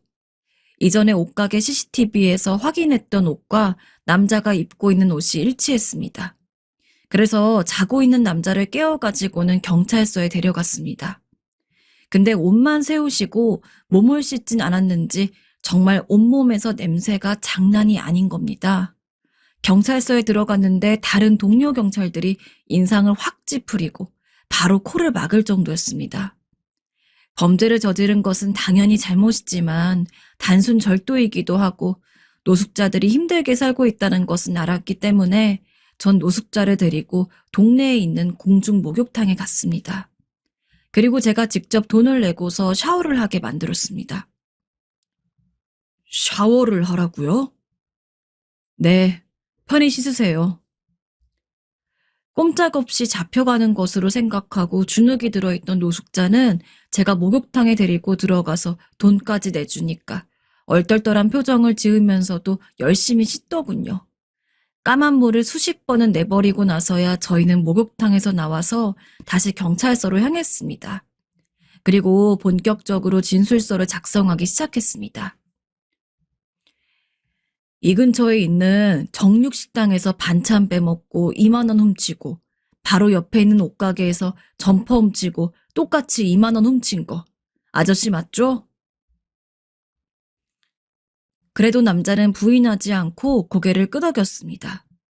구체적으로 왜 범행을 저질렀는지, 이전에 혹시 다른 범행을 저지른 것은 없는지 하나하나 묻고 있는데 노숙자는 뭔가 하고 싶은 말이 많아 보였습니다.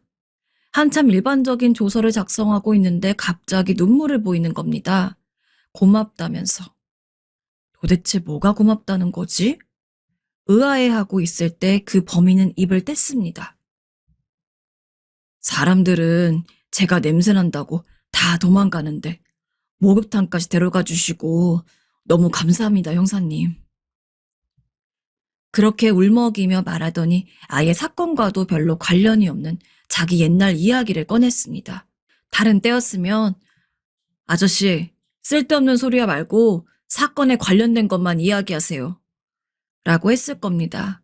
근데 유독 저랑 비슷한 또래로 보이기도 했고 노숙자로 살고 있는 게 안쓰럽기도 했으며 애초에 범죄 죄질 자체가 그렇게 나쁘지 않았기 때문에 시간도 때울 겸 그 남자가 어떤 인생을 살아왔는지를 가만히 앉아 들었습니다. 그 노숙자는 본인은 기억도 안 나는 어린 시절에 부모님한테 버림을 받았다고 하더라고요. 그 때문에 고아원에서 자랐다고 합니다. 워낙 숫기가 없고 내성적이어서 누가 말 걸면 눈도 잘 못 마주치고 그랬는데 그 이유인지 고아원에서 난다 긴다 하는 형들이 매일같이 데리고 다니면서 온갖 나쁜 짓들을 시켰고 그걸 배우다 보니까 어느 순간 자기도 모르게 남의 물건을 훔치고 누군가를 때리는 게 손에 익었다고 했습니다. 그런 스스로가 너무 싫어서 고아원 형들로부터 도망치고 성인이 된 뒤에는 나름대로 건설적으로 일도 해보려고 했으나 마음을 아무리 잘 먹어도 실력이 없다고 금방 잘리고 뒤에서는 욕을 먹고 그 모든 일련의 과정들이 견디기 힘들어서 10년 전부터 노숙자로 살고 있었다고 했습니다. 지금은 아니긴 한데 예전에는 다른 일로 교도소도 다녀오고 했어요. 훔친 건 정말 죄송합니다. 너무 배고팠고 입고 있는 옷이 심하게 해져서 수백 번, 수천 번 고민하다가 훔친 건데 주변 분들께 피해를 끼친 것 같습니다. 정말 죄송합니다. 그분들께 대신 꼭 사과 전해주세요. 저도 경찰이지만 그 이전에 그냥 평범한 사람입니다. 길 가다 구걸하는 사람 있으면 현금을 꺼내서 준 적도 많고 봉사도 자주 다녔습니다. 그런 상황에서 실제로 제 눈앞에서 힘들게 살아온 남자의 인생 이야기를 듣고 있다니 참 마음이 짠하고 측은했습니다. 이 사람이 이렇게 되기 전에 주변에 있던 사람들이 조금 더 친절하게 대해줬으면, 인내심을 가지고 대해줬으면, 나라에서 이 사람을 보듬어줬으면, 이 노숙자가 이렇게까지 힘들게 살진 않았어도 될 텐데. 괜히 심란해서 남자에게 잠시 이대로 앉아있으라고 전 담배를 피우기 위해 밖에 나갔습니다. 사실 그 남자가 계속 마음에 걸렸던 것은 그 사람이 비단 불쌍한 인생을 살고 있어서 뿐만이 아니었습니다. 아주 어릴 적 잃어버린 제 동생과 같은 이름을 가지고 있었다는 것 또한 그 남자가 안쓰러웠던 아주 큰 이유였습니다.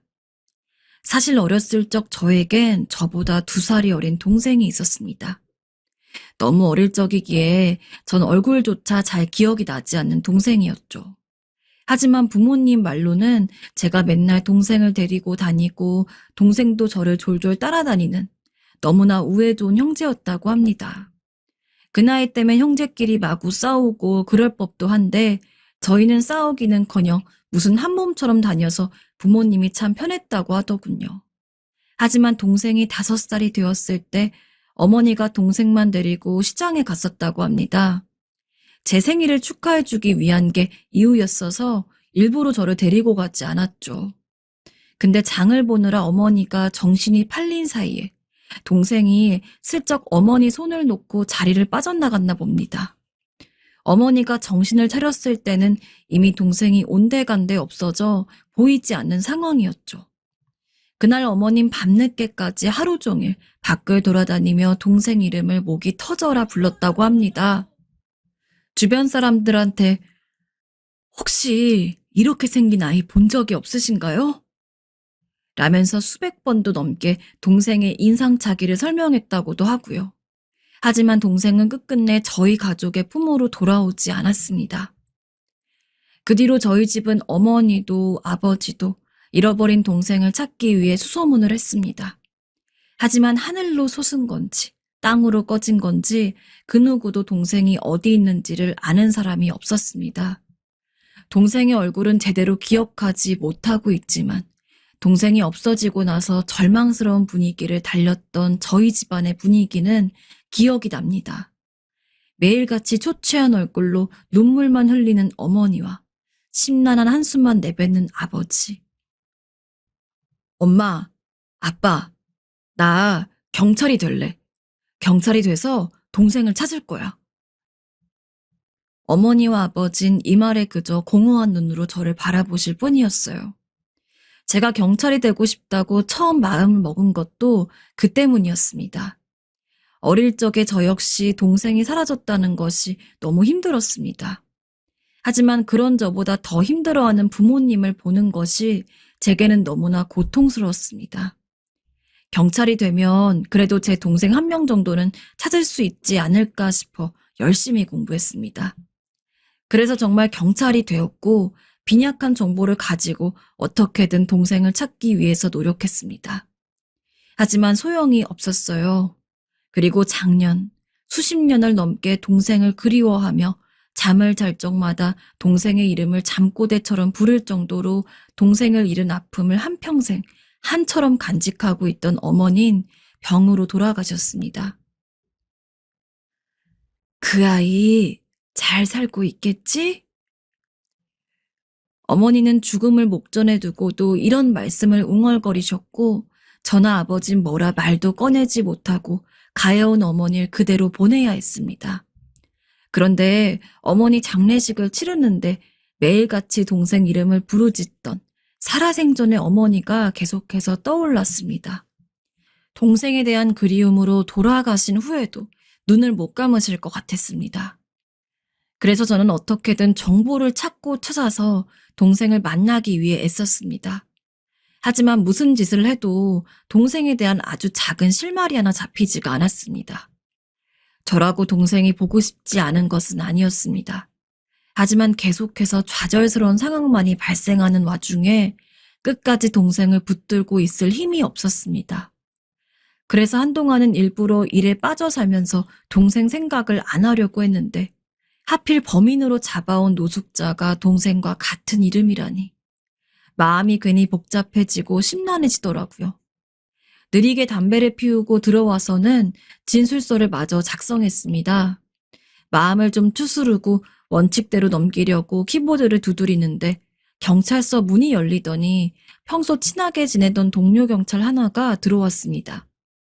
눈인사를 하니 제 옆으로 다가와서는 저 사람이 그 식당이랑 옷가게 범인이야? 라며 관심을 보이더라고요. 흥미로운 눈으로 제 진술서와 노숙자를 번갈아 보던 동료가 문득 눈을 크게 떴습니다. 근데 정영사랑 저 노숙자 얼굴이 엄청 닮았네. 닮았다고요? 저랑요? 응, 닮았잖아. 코도 눈매도 똑같네 아주. 뭐야? 알고 보니까 몇십 년 전에 잃어버린 동생 뭐 이런 거 아니야? 아유, 정말 그랬으면 좋겠네. 동료 경찰은 웃으면서 자리로 갔지만 전 웃을 수 없었습니다. 머리가 띵 하는 느낌이 들었습니다. 얼굴을 제대로 보지 않아서 몰랐는데 동료가 이야기하고 난 뒤 반대편에 앉아있는 노숙자 얼굴을 보니 정말 저랑 닮아 있었습니다. 신기할 정도로 닮은 얼굴에 잃어버린 동생과 같은 이름. 말도 안 되지만 의심을 안 할래야 안 할 수가 없었습니다. 그래서 저는 그 노숙자에게 어렸을 때 무슨 동네 살았는지, 부모님 이름은 기억나는지 꼬치꼬치 캐물었습니다. 너무 어릴 때라서 기억이 잘 나지 않아요. 하지만 노숙자는 아무것도 기억하지 못했습니다. 그래, 아닐 거야. 설마 이렇게 우연치 않게 만날 수가 있겠어? 라는 마음에 포기를 하려고 했지만 그래도 여전히 제 마음속 한켠에서는 혹시나 하는 의심이 있었습니다. 그래서 혹시 살았던 고아원 이름은 아냐고 물어보니까 참 다행스럽게도 고아원 이름 그리고 위치는 알고 있더라고요. 그래서 진술서를 맞아 작성하고 집에 와서는 한참 동안 그 고아원을 되뇌었습니다. 사실 그 남자가 이야기한 고아원은 제가 어렸을 적 살던 동네와는 수백 킬로미터는 떨어진 곳이었습니다. 현실적으로 그 남자가 제 동생일 가능성은 거의 없는 것이나 다름없었죠. 고아원의 위치가 구체적으로 어디 있는지 알고 나서 제가 하는 모든 행동이 시간 낭비일 거라고 생각을 했습니다. 하지만 그럼에도 이상하게 한 번은 직접 찾아가서 맞든 아니든 확인을 해야 이 미련을 버릴 수 있을 것 같았습니다. 그래, 분명 얼굴이 닮았고 이름은 같긴 하지만 고아원 거리를 보면 분명 내 동생일 리가 없어. 없는데 왜 포기할 수가 없는 걸까? 결국 저는 평일에 시간을 내어서 그 노숙자가 알려준 고아원에 직접 찾아갔습니다. 그리고는 노숙자 이름을 대며 혹시 언제 어디서 어떻게 들어왔는지를 알 수 있냐고 물었습니다. 근데 시간이 너무 오래 지나서 그런지 그 노숙자에 대한 기록 자체가 고아원에도 별로 남은 게 없었습니다. 무슨 처음 들어보는 이름의 교회에서 발견됐다고만 나오더군요. 그래도 다행히 고아원에 처음 들어왔을 당시 찍었던 사진은 발견할 수 있었습니다. 그래서 양해를 구하고 그 사진을 제 핸드폰으로 옮겨 찍은 뒤 집에 돌아갔습니다. 정말 동생이 맞을까? 확인을 위해서는 아버지에게 이야기를 해야 했는데 솔직히 고민이 조금 됐습니다. 지금까지 동생을 찾으면서 동생이라고 착각했던 사람들이 몇 번 있었고 그럴 때마다 아버지는 꿈에 부푼 얼굴로 찾아갔다가 그 무엇보다 더 센 아픔을 느낀 얼굴로 뒤를 돌아 나와야 했습니다. 안 그래도 힘든 아버지를 또 한 번 힘들게 하는 게 아닐까 싶어서 제 선에서 뭐라도 더 알아보고 조금 더 동생이란 확신이 든 다음에 아버지에게 이야기를 할까도 수십 번을 생각했습니다. 하지만 현재 시점에서는 도저히 제가 더 할 수 있는 게 없었습니다. 그래서 하는 수 없이 오랜만에 아버지에게 연락을 드렸습니다. 할 이야기가 있으니 집에 찾아가겠다고요. 아버지, 혹시 이 사진이 동생 맞아요? 쇳불도 단김에 빼랬다고 저를 반기는 아버지에게 인사만 한 뒤 바로 고아원에서 찍어왔던 사진을 보여주었습니다. 아버지는 사진을 보자마자 눈을 홉 떴습니다. 그러더니 연신 눈꺼풀을 비비며 한참 동안 사진을 뚫어져라 보다가 눈물을 펑펑 흘리면서 아이고, 내 아들, 내 아들. 그래, 얘가 우리 둘째 맞아. 아이고, 내 둘째야. 라면서 울부짖었습니다. 예전에는 지금처럼 사진 같은 게 일반적이지 않았기 때문에 동생을 잃어버렸을 당시 집에 있는 동생 사진이라곤 돌사진이 전부였습니다. 제가 동생 얼굴을 기억하지 못했던 것도 사진이 없기 때문이었습니다. 하지만 아버지는 동생을 잃어버린 그 몇십 년 동안 단 한 번도 동생의 얼굴을 잊은 적이 없는지 제가 보여준 사진을 눈에 담자마자 그 누구보다도 확신을 가지고 동생이 맞다고 연신 고개를 끄덕였습니다. 아버진 당장이라도 일어나서 동생을 보러 갈 기세로 움직였습니다. 하지만 그 전에 저는 동생이 구체적으로 어떤 상황에 있는지를 말씀드렸습니다. 노숙자로 살아온 세월, 그리고 부모님에게 버려졌다고 기억을 하고 있는 거. 단순 절도로 신고가 들어와서 얼굴을 보게 된 건데 이번 절도 사건뿐만 아니라 과거에 다른 전과도 있고 절도 역시 상습이라서 구치소에 수감이 되어 있다는 점까지 말이죠. 아버진 설마 동생이 그렇게까지 힘들게 살고 있을 거라곤 생각도 하지 못했는지 머리를 부여잡고 휘청거렸습니다. 저도 참 마음이 심란했습니다. 동생이라고 생각을 못했을 때야 비슷한 나이대의 남자가 힘들게 사는 게 안쓰럽긴 했지만 그래도 남이기 때문에 그 이상의 생각은 들지 않았습니다. 하지만 그 남자가 동생이라니, 그토록 오랜 시간 찾아 헤매었던 동생이 차라리 행복하게나 살았으면 떨어져 있는 시간이 안타깝고 힘들었을지언정 마음은 편했을 겁니다. 그러나 거의 밑바닥과도 같은 삶을 살고 있었다는 게 저에게도 아버지에게도 너무나 큰 마음의 짐이 되었죠. 아버지, 괜찮으세요? 일단 좀 진정하시고 괜찮아지시면 동생 보러 가요. 그래, 얼굴을 보러 가야 하는데 지금 이러고 있을 때가 아니지. 아버지는 이내 마음을 다잡았는지 저에게 괜찮다고 이제부터라도 같이 제대로 살아나가면 되는 거라면서 옷을 입었습니다.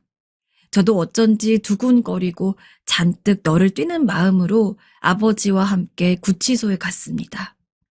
참 사람이 신기한 게 분명 아무것도 달라진 것이 없는 똑같은 사람인데 내 가족인 것을 알게 되고 나니까 세상 더없이 애틋해지더라고요. 면회를 가니 동생은 얼떨떨한 얼굴로 저와 아버지를 번갈아 봤습니다. 이게 무슨 일인지 전혀 생각지도 못하고 있는 동생 앞에서 아버진 동생 얼굴을 직접 보자마자 애써 참았던 눈물이 또 터졌는지 그 앞에 무릎을 꿇고 앉아서는 다시 한번 엉엉 울었습니다. 내 새끼 살아있어줘서 고맙다. 너무 고맙다. 저 역시 그렇게 약해진 아버지 모습을 보니 눈물이 날 뻔했습니다. 거의 쓰러질 듯이 오열을 하시기에 최대한 저는 눈물을 참고 아버지를 다독이고 의자로 옮겨드렸습니다. 하지만 동생은 이 상황 자체가 이해가 되지 않는지 그저 저와 아버지를 멀뚱멀뚱 볼 뿐이었죠. 제가 동생에 대한 기억이 거의 없듯이 동생도 마찬가지였나 봅니다. 간신히 아버지를 진정시키고 제가 동생에게 설명을 했습니다. 사실 우리가 진짜 피를 나눈 형제였고 방금 계신 분은 아버지이며 몇십 년 동안 너를 찾아다녔다고. 정말로 아주 오랜 시간 동안 우린 찾았어. 내가 경찰이 된 것도 너를 찾기 위해서였으니까. 30년이 넘도록 우리 가족은 언제나 마음속에 너를 품고 있었는데 설마 이렇게 보게 될 줄은. 제 가족이라고요? 아마 실감이 안 났을 겁니다. 저도 그랬으니까요. 그렇게 저희는 한참을 서로 마주 보았습니다. 저도 동생도 그 누구도 입을 열지 않았지만 당시 저는 동생의 두 눈에 일렁였던 어떤 감정이 기쁨이라고 확신했어요. 동생 역시 가족을 그리워했을 테니까요. 그렇게 짧은 면회를 마치고 저는 아는 법률사무소에 연락을 했습니다. 동생은 이대로 있으면 징역을 피하기가 힘든 상황이었기에 일단 저는 직접 변호사를 선임해서 동생에게 붙여주었습니다. 동생이 이전에 비슷한 동종 전과가 있어서 조금 힘들긴 했지만 그래도 변호사가 힘써준 덕분에 집행유예로 풀려날 수 있었어요. 그래서 지금 동생은 아버지 집에서 둘이 살고 있습니다. 그리고 기술을 배우고 있다고 해요. 이제 다시 가족을 찾은 만큼 계속해서 노숙자 생활을 할 수는 없으니 아버지가 너도 너만의 돈을 벌 기술을 가지고 있어야 해. 라고 해서 아버지 도움을 받아 이것저것 적성에 맞는 것을 찾는 모양입니다. 중년의 나이임에도 배운 것이 없어 모든 것이 낯선 동생을 보면 아버진 여전히 좀 마음이 아픈 모양입니다. 참고로 동생은 확실히 저희 집 가족이 맞습니다. 물론 저희 아버지는 동생이 정말 우리 가족임을 확신했지만 혹시나 아닐 가능성을 대비해서 유전자 검사까지 했었거든요. 그 검사 결과에도 확실히 친자라고 나왔습니다. 드디어 저희 가족은 몇십 년간 바라고 바라던 동생을 완벽하게 되찾을 수 있었습니다. 동생도 그때서야 자신이 부모님에게 버림을 받은 것이 아니었으며 30년이 넘는 시간 동안 온 가족이 자신을 찾아 헤매고 특히 어머니는 평생 동안 본인을 그리워하다가 작년에 돌아가셨다는 사실을 알게 되었습니다. 동생이 집에 오고 나서 얼마 안 지나서 어머니 무덤에 갔어요. 어머니야, 인사드려. 평생 너 하나만 그리워하다가 돌아가셨어. 조금만 참으시지. 이렇게 살아 돌아왔는데 조금만 참으시지. 정말 펑펑 울어본 적이 없었는데 이상하게 어머니 산소에 가니 그렇게 눈물이 나왔습니다. 왜 그랬을까요? 아마 제가 할 일을 다 했다는 뿌듯함과 1년을 못 기다리시고 동생만 그리워하다 돌아가신 안타까움이었을까요? 어머니의 무덤 앞에서 알 수 없는 표정으로 한참 동안 묵념을 하던 동생의 얼굴이 기억납니다. 아무런 이야기도 꺼내지 않았지만 설사 할 말이 있었어도 쉽게 꺼낼 수 없었을 거라 생각해요. 존재는지 몰라도 날 사랑해 주었던 가족. 하지만 이미 이 세상에 없으니 동생도 그저 조용히 마음을 갈무리하지 않았을까요? 솔직히 가족이라고 해서 당장 오래도록 알아본 것처럼 살갑게 지내긴 조금 힘들긴 합니다. 동생도 그런 모양인지 제가 가끔 집에 찾아가면 여전히 아버지랑 어색해 보이기도 하고 특히 저랑은 첫 만남 자체가 경찰과 도둑이다 보니까 더 대하기 힘들어하고 어려워하는 기색이 보여요. 하지만 그래도 조금씩 말도 걸고 예전보다는 훨씬 더 친근하게 굴려는 모습을 보여서 저도 참 그런 동생을 보면 대견하기도 하고 놀랍기도 하고 많은 생각이 드는 것 같습니다. 동생을 보고 있자니 문득 그런 생각이 나더라고요. 만일 그때 동료 경찰이 장난처럼 저와 동생이 닮았다는 이야기를 꺼내지 않았으면 어떻게 되었을까 하고요. 확실하진 않지만 전 아마 동생한테 어느 고아원에 있었는지를 묻는 것도 그 고아원을 찾아갈 생각조차 하지 않았을 겁니다. 그저 힘들게 살아온 어느 노숙자에 대한 동정심이나 조금 가지고 있다가 금방 그 존재조차 잊고 말았겠죠.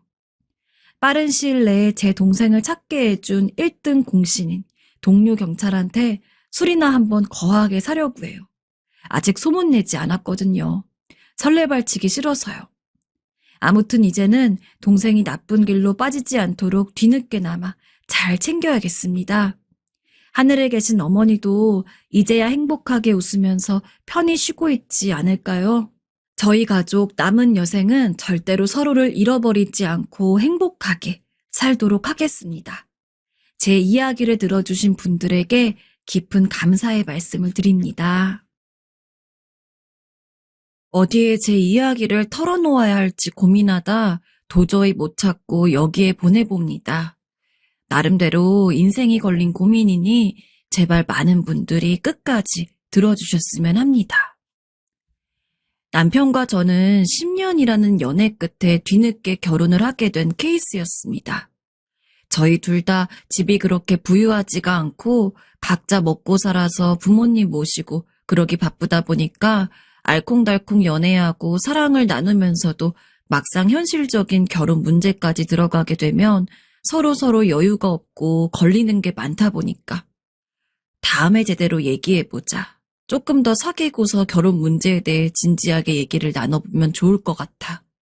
라는 등 여러 가지 핑계 아닌 핑계를 대며 지겹게도 연애만 했습니다.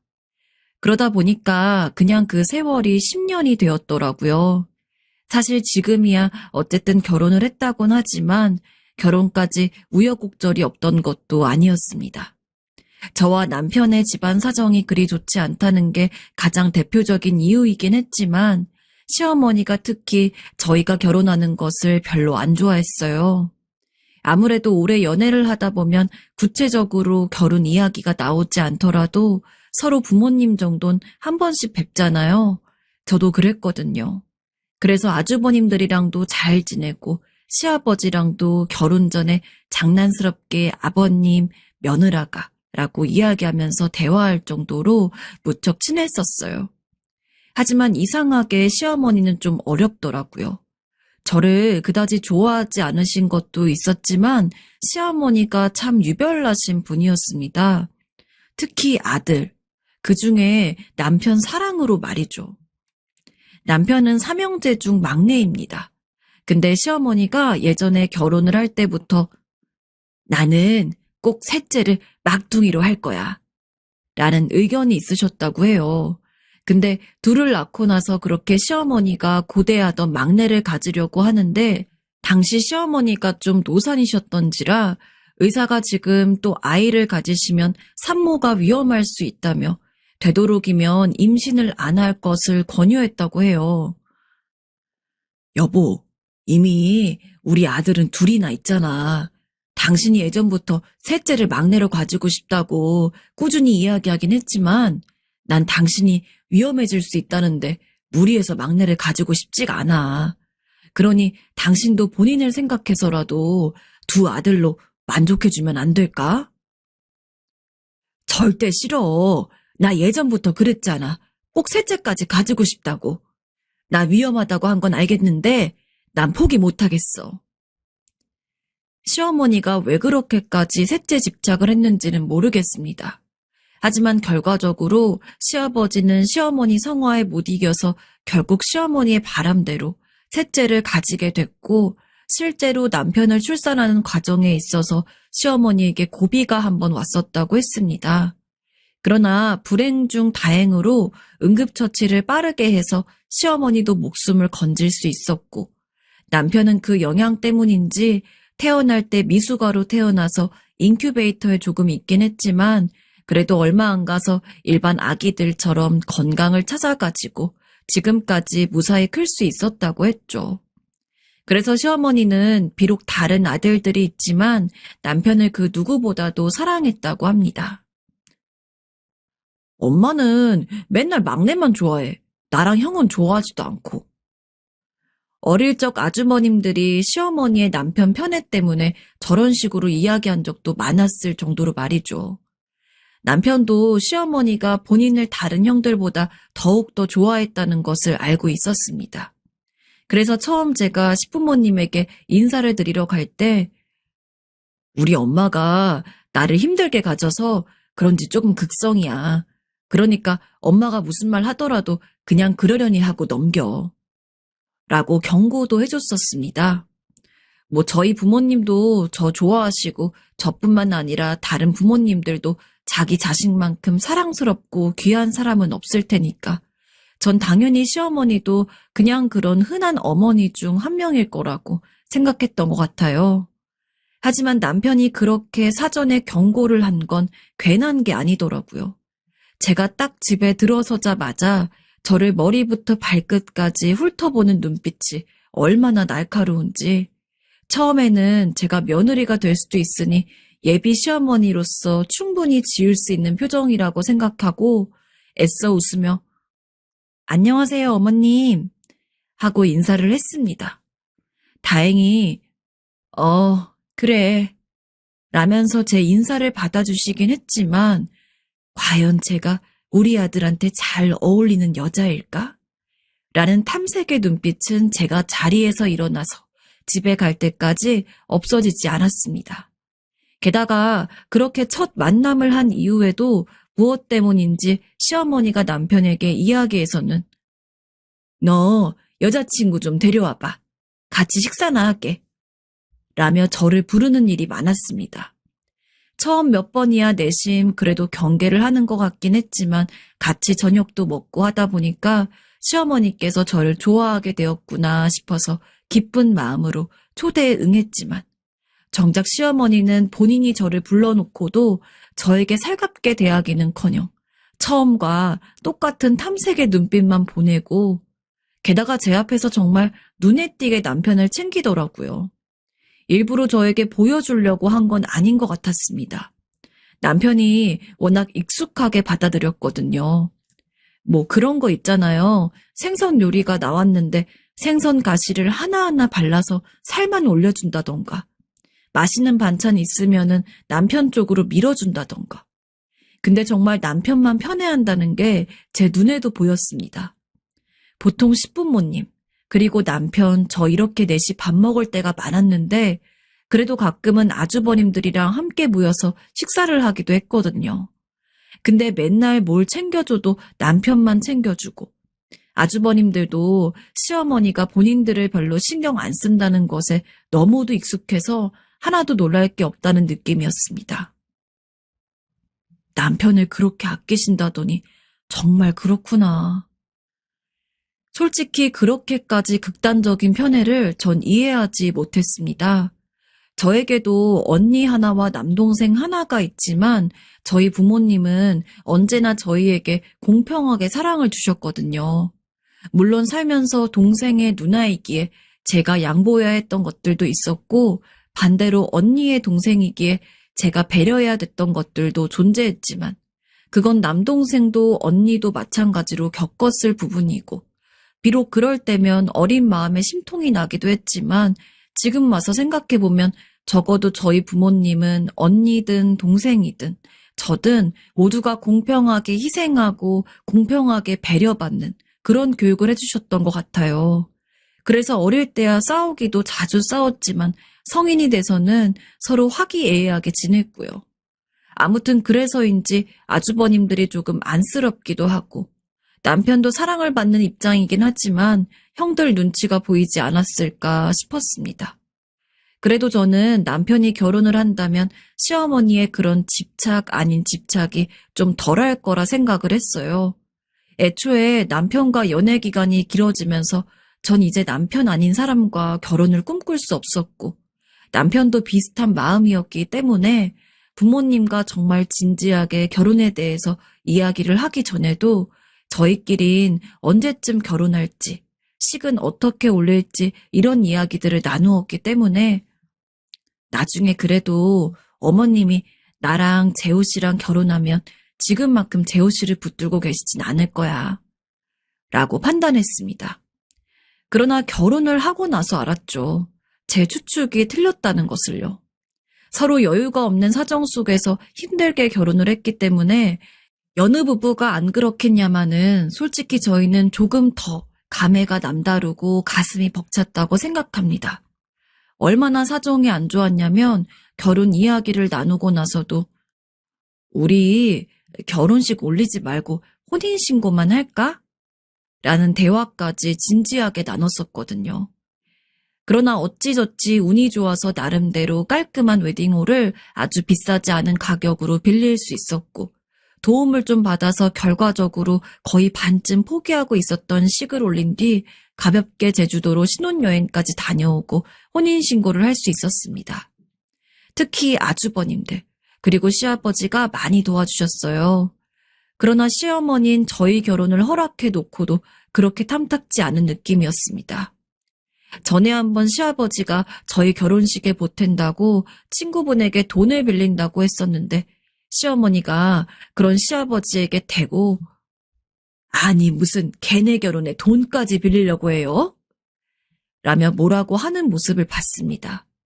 냉정하게 생각해보면 시어머니 말이 맞을 수도 있어요.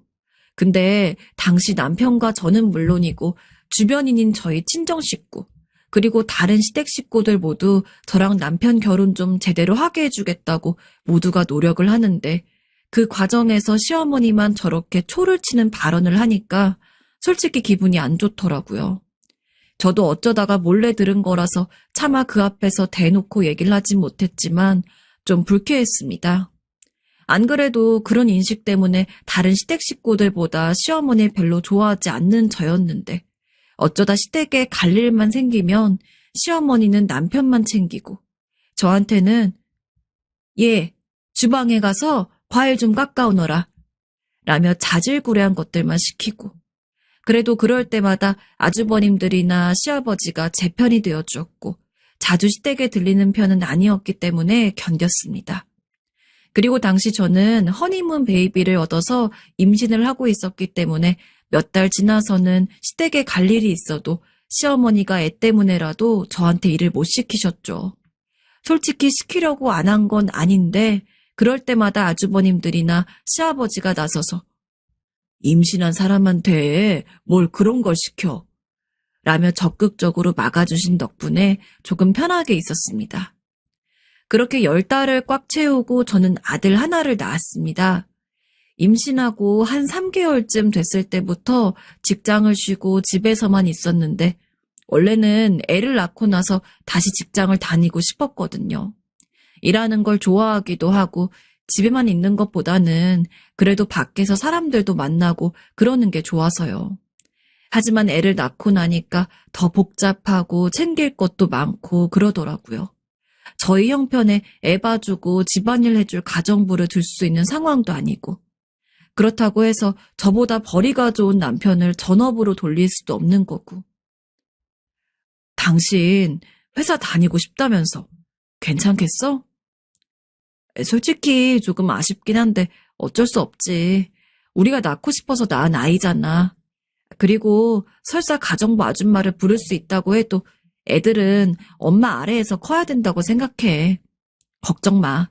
언젠가라도 다시 일할 수 있는 기회가 오지 않을까? 그때까진 사랑하는 우리 아들 하나 열심히 키우면서 살고 있을래. 그렇게 저는 거의 5년 동안 전업주부로서 아들도 키우고 남편 뒷바라지도 했습니다. 모든 생활비를 남편이 벌어왔기 때문에 육아만큼 신경 썼던 것이 남편이었어요. 남편은 평소 아침도 잘 안 먹고 가는 스타일인데 제가 억지로 우겨서 한 숟갈씩이라도 밥을 먹고 가게 했고 일찍 퇴근하는 날이면 그래도 몇 번은 남편이 좋아하는 반찬 같은 거 미리 장봐와가지고 배부르게 먹고 자라며 한 상 크게 차려놓은 적도 꽤 있습니다. 다른 집 부부들 보면 남편이 주말에 애들이랑 안 놀아주고 집안일 안 하는 것 때문에 싸우는 경우도 많이 봤는데 물론 저희 남편도 피곤하고 그러면 애가 놀아달라고 보채도 잠이 자는 게 더 바빠서 대꾸도 제대로 못할 때 있었고 집안일을 안 도운 적도 있긴 해요. 하지만 저는 그걸로 바가지를 긁지 않았습니다. 다행히 남편이 제가 고생하는 걸 보고 있으면 스스로 나중에라도 깨닫고 여보, 내가 할게 라며 나서는 편이기도 했고 남편이 직종 특성상 야근이 많아서 밤늦게 들어오는 날이 제법 꽤 있었는데 남들보다 몇 시간씩 하루에 더 일하는 게 얼마나 힘들까 싶어서 주말이라도 좀 쉬라는 마음으로 일부러 이야기를 안 하는 것도 있었어요.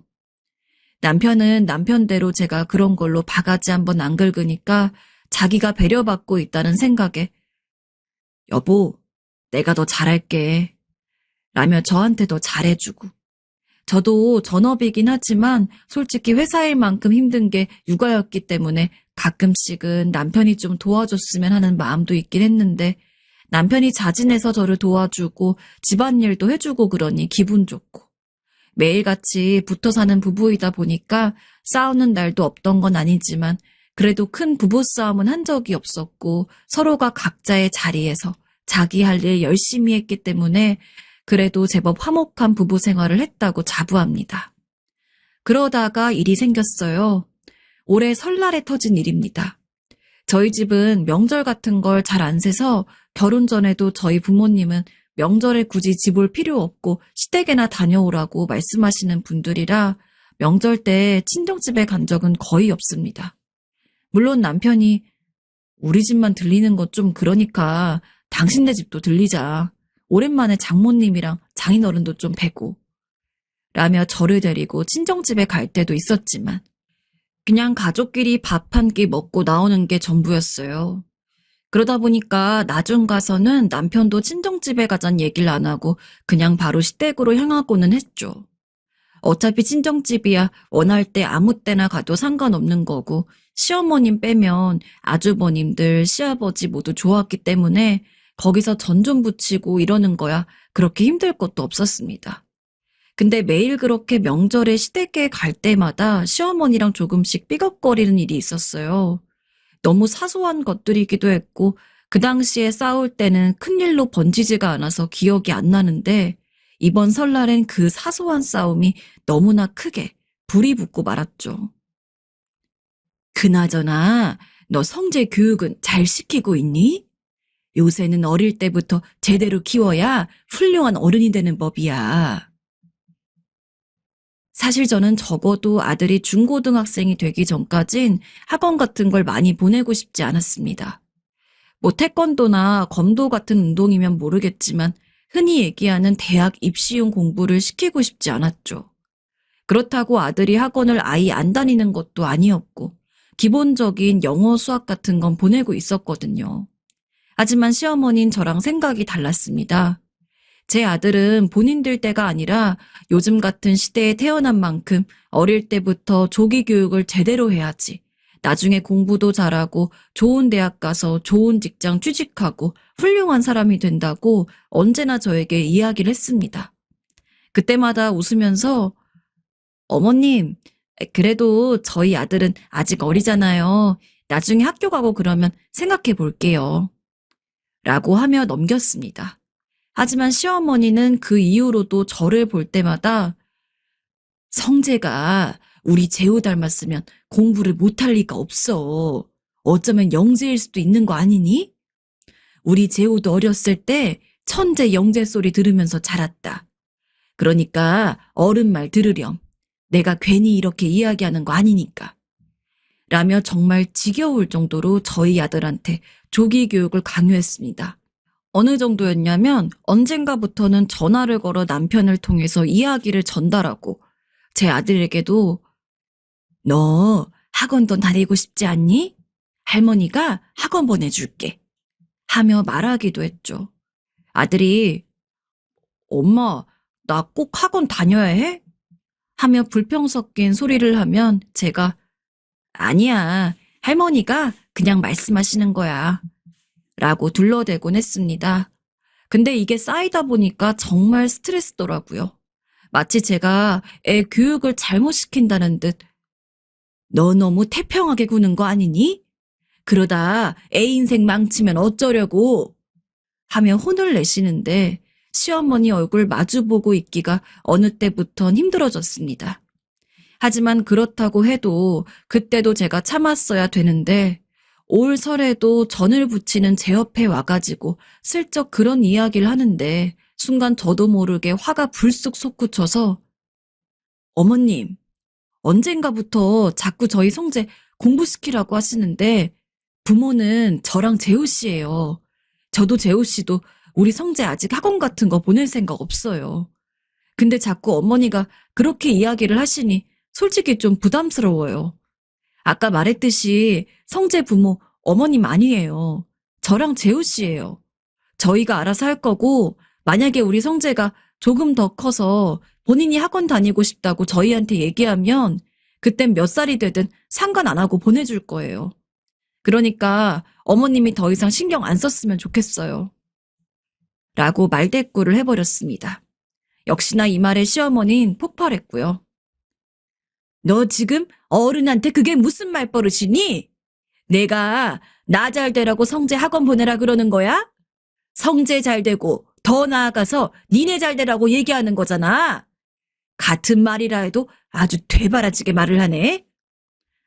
어머님이 저희 걱정해 주시는 거 알지만 부모인 저희가 괜찮다고 하는데 계속해서 어머님 의견을 강요하는 것도 문제라고 생각해요.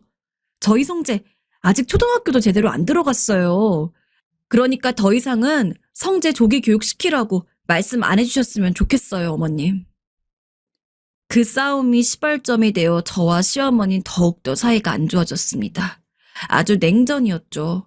그래도 다른 시댁 식구들과는 사이가 좋았고 아무래도 명절이라던가 시부모님 생신날에는 제가 아무리 시어머니를 만나기 싫다고 하더라도 꼭 얼굴을 봐야 했기 때문에 마주칠 수밖에 없긴 했지만 그때마다 저랑 시어머니는 눈 한 번 어쩌다 마주칠 때마다 서로 표정이 되게 안 좋았어요. 사실 진짜 문제는 지금부터입니다. 솔직히 이 상황 때문에 여러분들에게 조언을 구하고자 이렇게 제 사연을 정리해보게 된 거거든요. 시어머니가 그렇게 싸우고 나서 얼마 안 되어가지고 시아버지 생신이 있어서 또 시댁에 갈 일이 있었습니다. 저희 아들도 데리고 남편, 아주버님들, 시어머니, 시아버지 다 모여서 저녁을 먹는데 갑자기 시어머니가 이런 이야기를 했습니다. 아마 제가 대들었던 게 굉장히 마음에 안 들었던 모양이에요.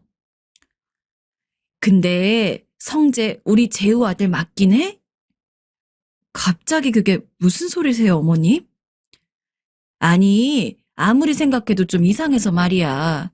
솔직히 부모 중에 어느 한쪽만 닮는 경우가 많다곤 하지만 그렇다고 해도 너무 심할 정도로 성재는 우리 재호를 하나도 안 닮았어. 성격이 닮았나 했더니 그런 것도 아니고. 어미로서 이상하게 생각이 되지 않겠어? 아니, 엄마. 갑자기 그게 무슨 소리예요? 성재 당연히 제 아들이지. 그럼 누구 아들이겠어요? 아내를 많이 닮긴 했지만 커가면서 바뀌는 경우도 있고 성격 같은 경우도 저를 안 닮을 수도 있죠. 맞는 말이다. 당신은 갑자기 무슨 소리야? 애들 잘 지내는데 괜히 그런 말 하면서 초치면 좋아? 아니 뭐 초를 치더라도 말이 되는 걸로 얘기를 해야지. 갑자기 성재가 재호 아들인 게 의심이 된다니. 그게 무슨 말 같지도 않은 소리를 며느리 앞에서. 그 자리에 있는 모든 식대 식구들이 어이가 없다며 반박을 했습니다. 하지만 시어머니는 꿋꿋했어요. 그러면서 더 나아가서는 정성재가 재호 아들이 맞으면 유전자 검사라도 해보면 되는 일 아니겠어? 좋은 게 좋은 거니까 과학적으로 검사해가지고 이 오해를 해소하면 되겠네. 요즘 TV 보니까 서로 사랑을 확인하는 선에서 아무렇지 않게 많이들 하더구만. 뭐 검사 비용도 저렴하던데? 아가, 괜찮지? 라며 졸지의 분위기가 친자 검사를 하는 방향으로 흘러갔습니다.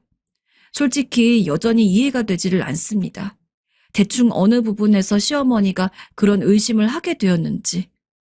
아주버님들이나 시아버지 남편은 자기들이 시어머니를 설득하겠다면서 본인들은 이런 의혹 자체가 말도 안 되는 걸 아니까 괜히 시어머니 말에 흔들리지 말라고 하시는데 시어머니는 다른 사람들이 뭐라고 하든 저한테 무조건 유전자 검사 받아가지고 완벽하게 해결을 하자고 나오는 입장입니다.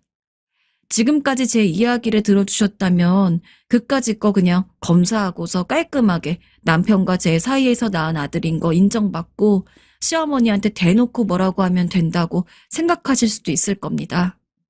하지만 사실 저에게는 비밀이 하나 있어요. 결혼식 올리기 3일 전에 오래 알고 지내던 고향 친구들이 원래 결혼하기 전엔 마지막으로 나이트클럽 같은 데 한번 가서 놀아주는 거라면서 저를 데리고 물 좋다는 곳으로 갔습니다. 원래 클럽을 자주 즐기는 편은 아니었지만 이제 정말 결혼을 앞두고 한 남자와 평생을 살아가야 된다는 생각을 하니까 결혼 전 마지막 일탈을 즐기는 기분은 그렇게 나쁘지가 않더라고요. 게다가 마침 그때 꽤 잘생긴 남자가 저한테 대시를 했었습니다. 당연히 그 남자와 바람을 필 생각은 아니었어요. 근데 같이 술도 마시고 이야기를 하다 보니까 제 생각보다 너무 젠틀하고 재미도 있고 하지만 무엇보다도 그런 경험 자체가 오랜만이다 보니까 제가 너무 들떴었나 봅니다. 술을 잘 마시던 편이 아니던 제가 술을 저도 모르게 주량 이상으로 마셨나 보더라고요. 제가 인지하지 못하는 새 필름이 뚝 끊겨서 나중에 아픈 머리를 부여잡고 일어나니까 전 그 남자랑 아침을 맞이했습니다. 정황상 누가 봐도 선을 넘은 것 같았죠. 너무 당황했던 저는 바닥에 널브러져 있는 제 옷가지를 집어들고서 대충 입은 뒤 불이 나게 밖을 뛰쳐나와 집으로 향했습니다. 정말 변명으로 들릴 수 있는 거 압니다. 하지만 그때 저는 술이 너무 취해 있었습니다. 그래서 기억 자체가 너무 희미해요. 분명히 클럽에 들어가서 남자를 만나고 춤을 좀 추다가 친구들은 여전히 무대에 있을 때 저만 그 남자와 따로 무대를 빠져나와서 구석에 있는 작은 테이블에서 술을 마시며 이야기를 나누던 것까지는 기억이 있는데 그 이유는 제대로 기억이 나는 게 하나 없습니다. 제가 잘못했다는 거 압니다. 하지만 솔직히 큰 문제가 될 거라고는 생각하지 않았어요. 결혼식도 얼마 안 남았기 때문에 저만 입 다물고 있으면 충분히 그냥 넘어갈 수 있는 상황이라고 생각을 했습니다. 근데 지금 시어머니가 제 아들이 정말 남편의 친자가 맞는지 의심을 하고 있잖아요. 순간 그 기억이 나서 머리가 새하얘지더라고요. 아닐 거라고 생각해요. 전 여전히 저희 아들이 저와 남편 사이의 아들이라고 믿습니다. 하지만 혹시나 그 남자의 아이면 어떡하죠? 시댁 식구들, 그리고 남편이 제 편을 들어줄 때마다 고맙다고 이야기를 하지만 마음 한구석 양심이 찔려오는 것 같습니다. 자꾸 혹시나 하는 마음에 밤에 잠도 못 자겠어요. 그런 와중에 시어머니는 틈만 나면 저에게 전화를 하거나 문자를 보내면서 네가 정 떳떳하면 친자 검사를 하면 되잖아 라고 나오는데 정말 만약에 친자가 아니라는 검사 결과가 나오면 그거 이혼 사유가 될까요? 저한테 이혼에 대한 귀책이 있는 거겠죠? 저조차도 그저 제 아들이 저희 아이라는 것을 믿고 있을 뿐이지 그거에 대한 확실한 증거가 없는 상황이라 섣불리 시어머니 말에 따라서 당당하게 유전자 검사, 친자 검사하자고 이야기할 상황이 못 되는지라 가급적이면은 시어머니가 그런 마음을 바꾸셨으면 좋겠습니다. 어떻게 해야 시어머니를 설득할 수 있는 걸까요? 현재는 남편이 커버를 쳐서 버티곤 있는데 언제 또 시어머니가 터질지 불안합니다. 지금 제가 생각하는 건 먼저 몰래 남편과 아들 친자 확인 검사를 받고 결과에 따라 행동하는 게 맞다고는 생각이 드는데 알아보니까 남편의 동의까지 필요하더라고요. 정말 하룻밤의 실수로 이게 뭔지 그날이 너무 후회스럽습니다. 어떻게 하면 지혜롭게 이 상황을 넘어갈 수 있을까요? 많은 조언 부탁드립니다.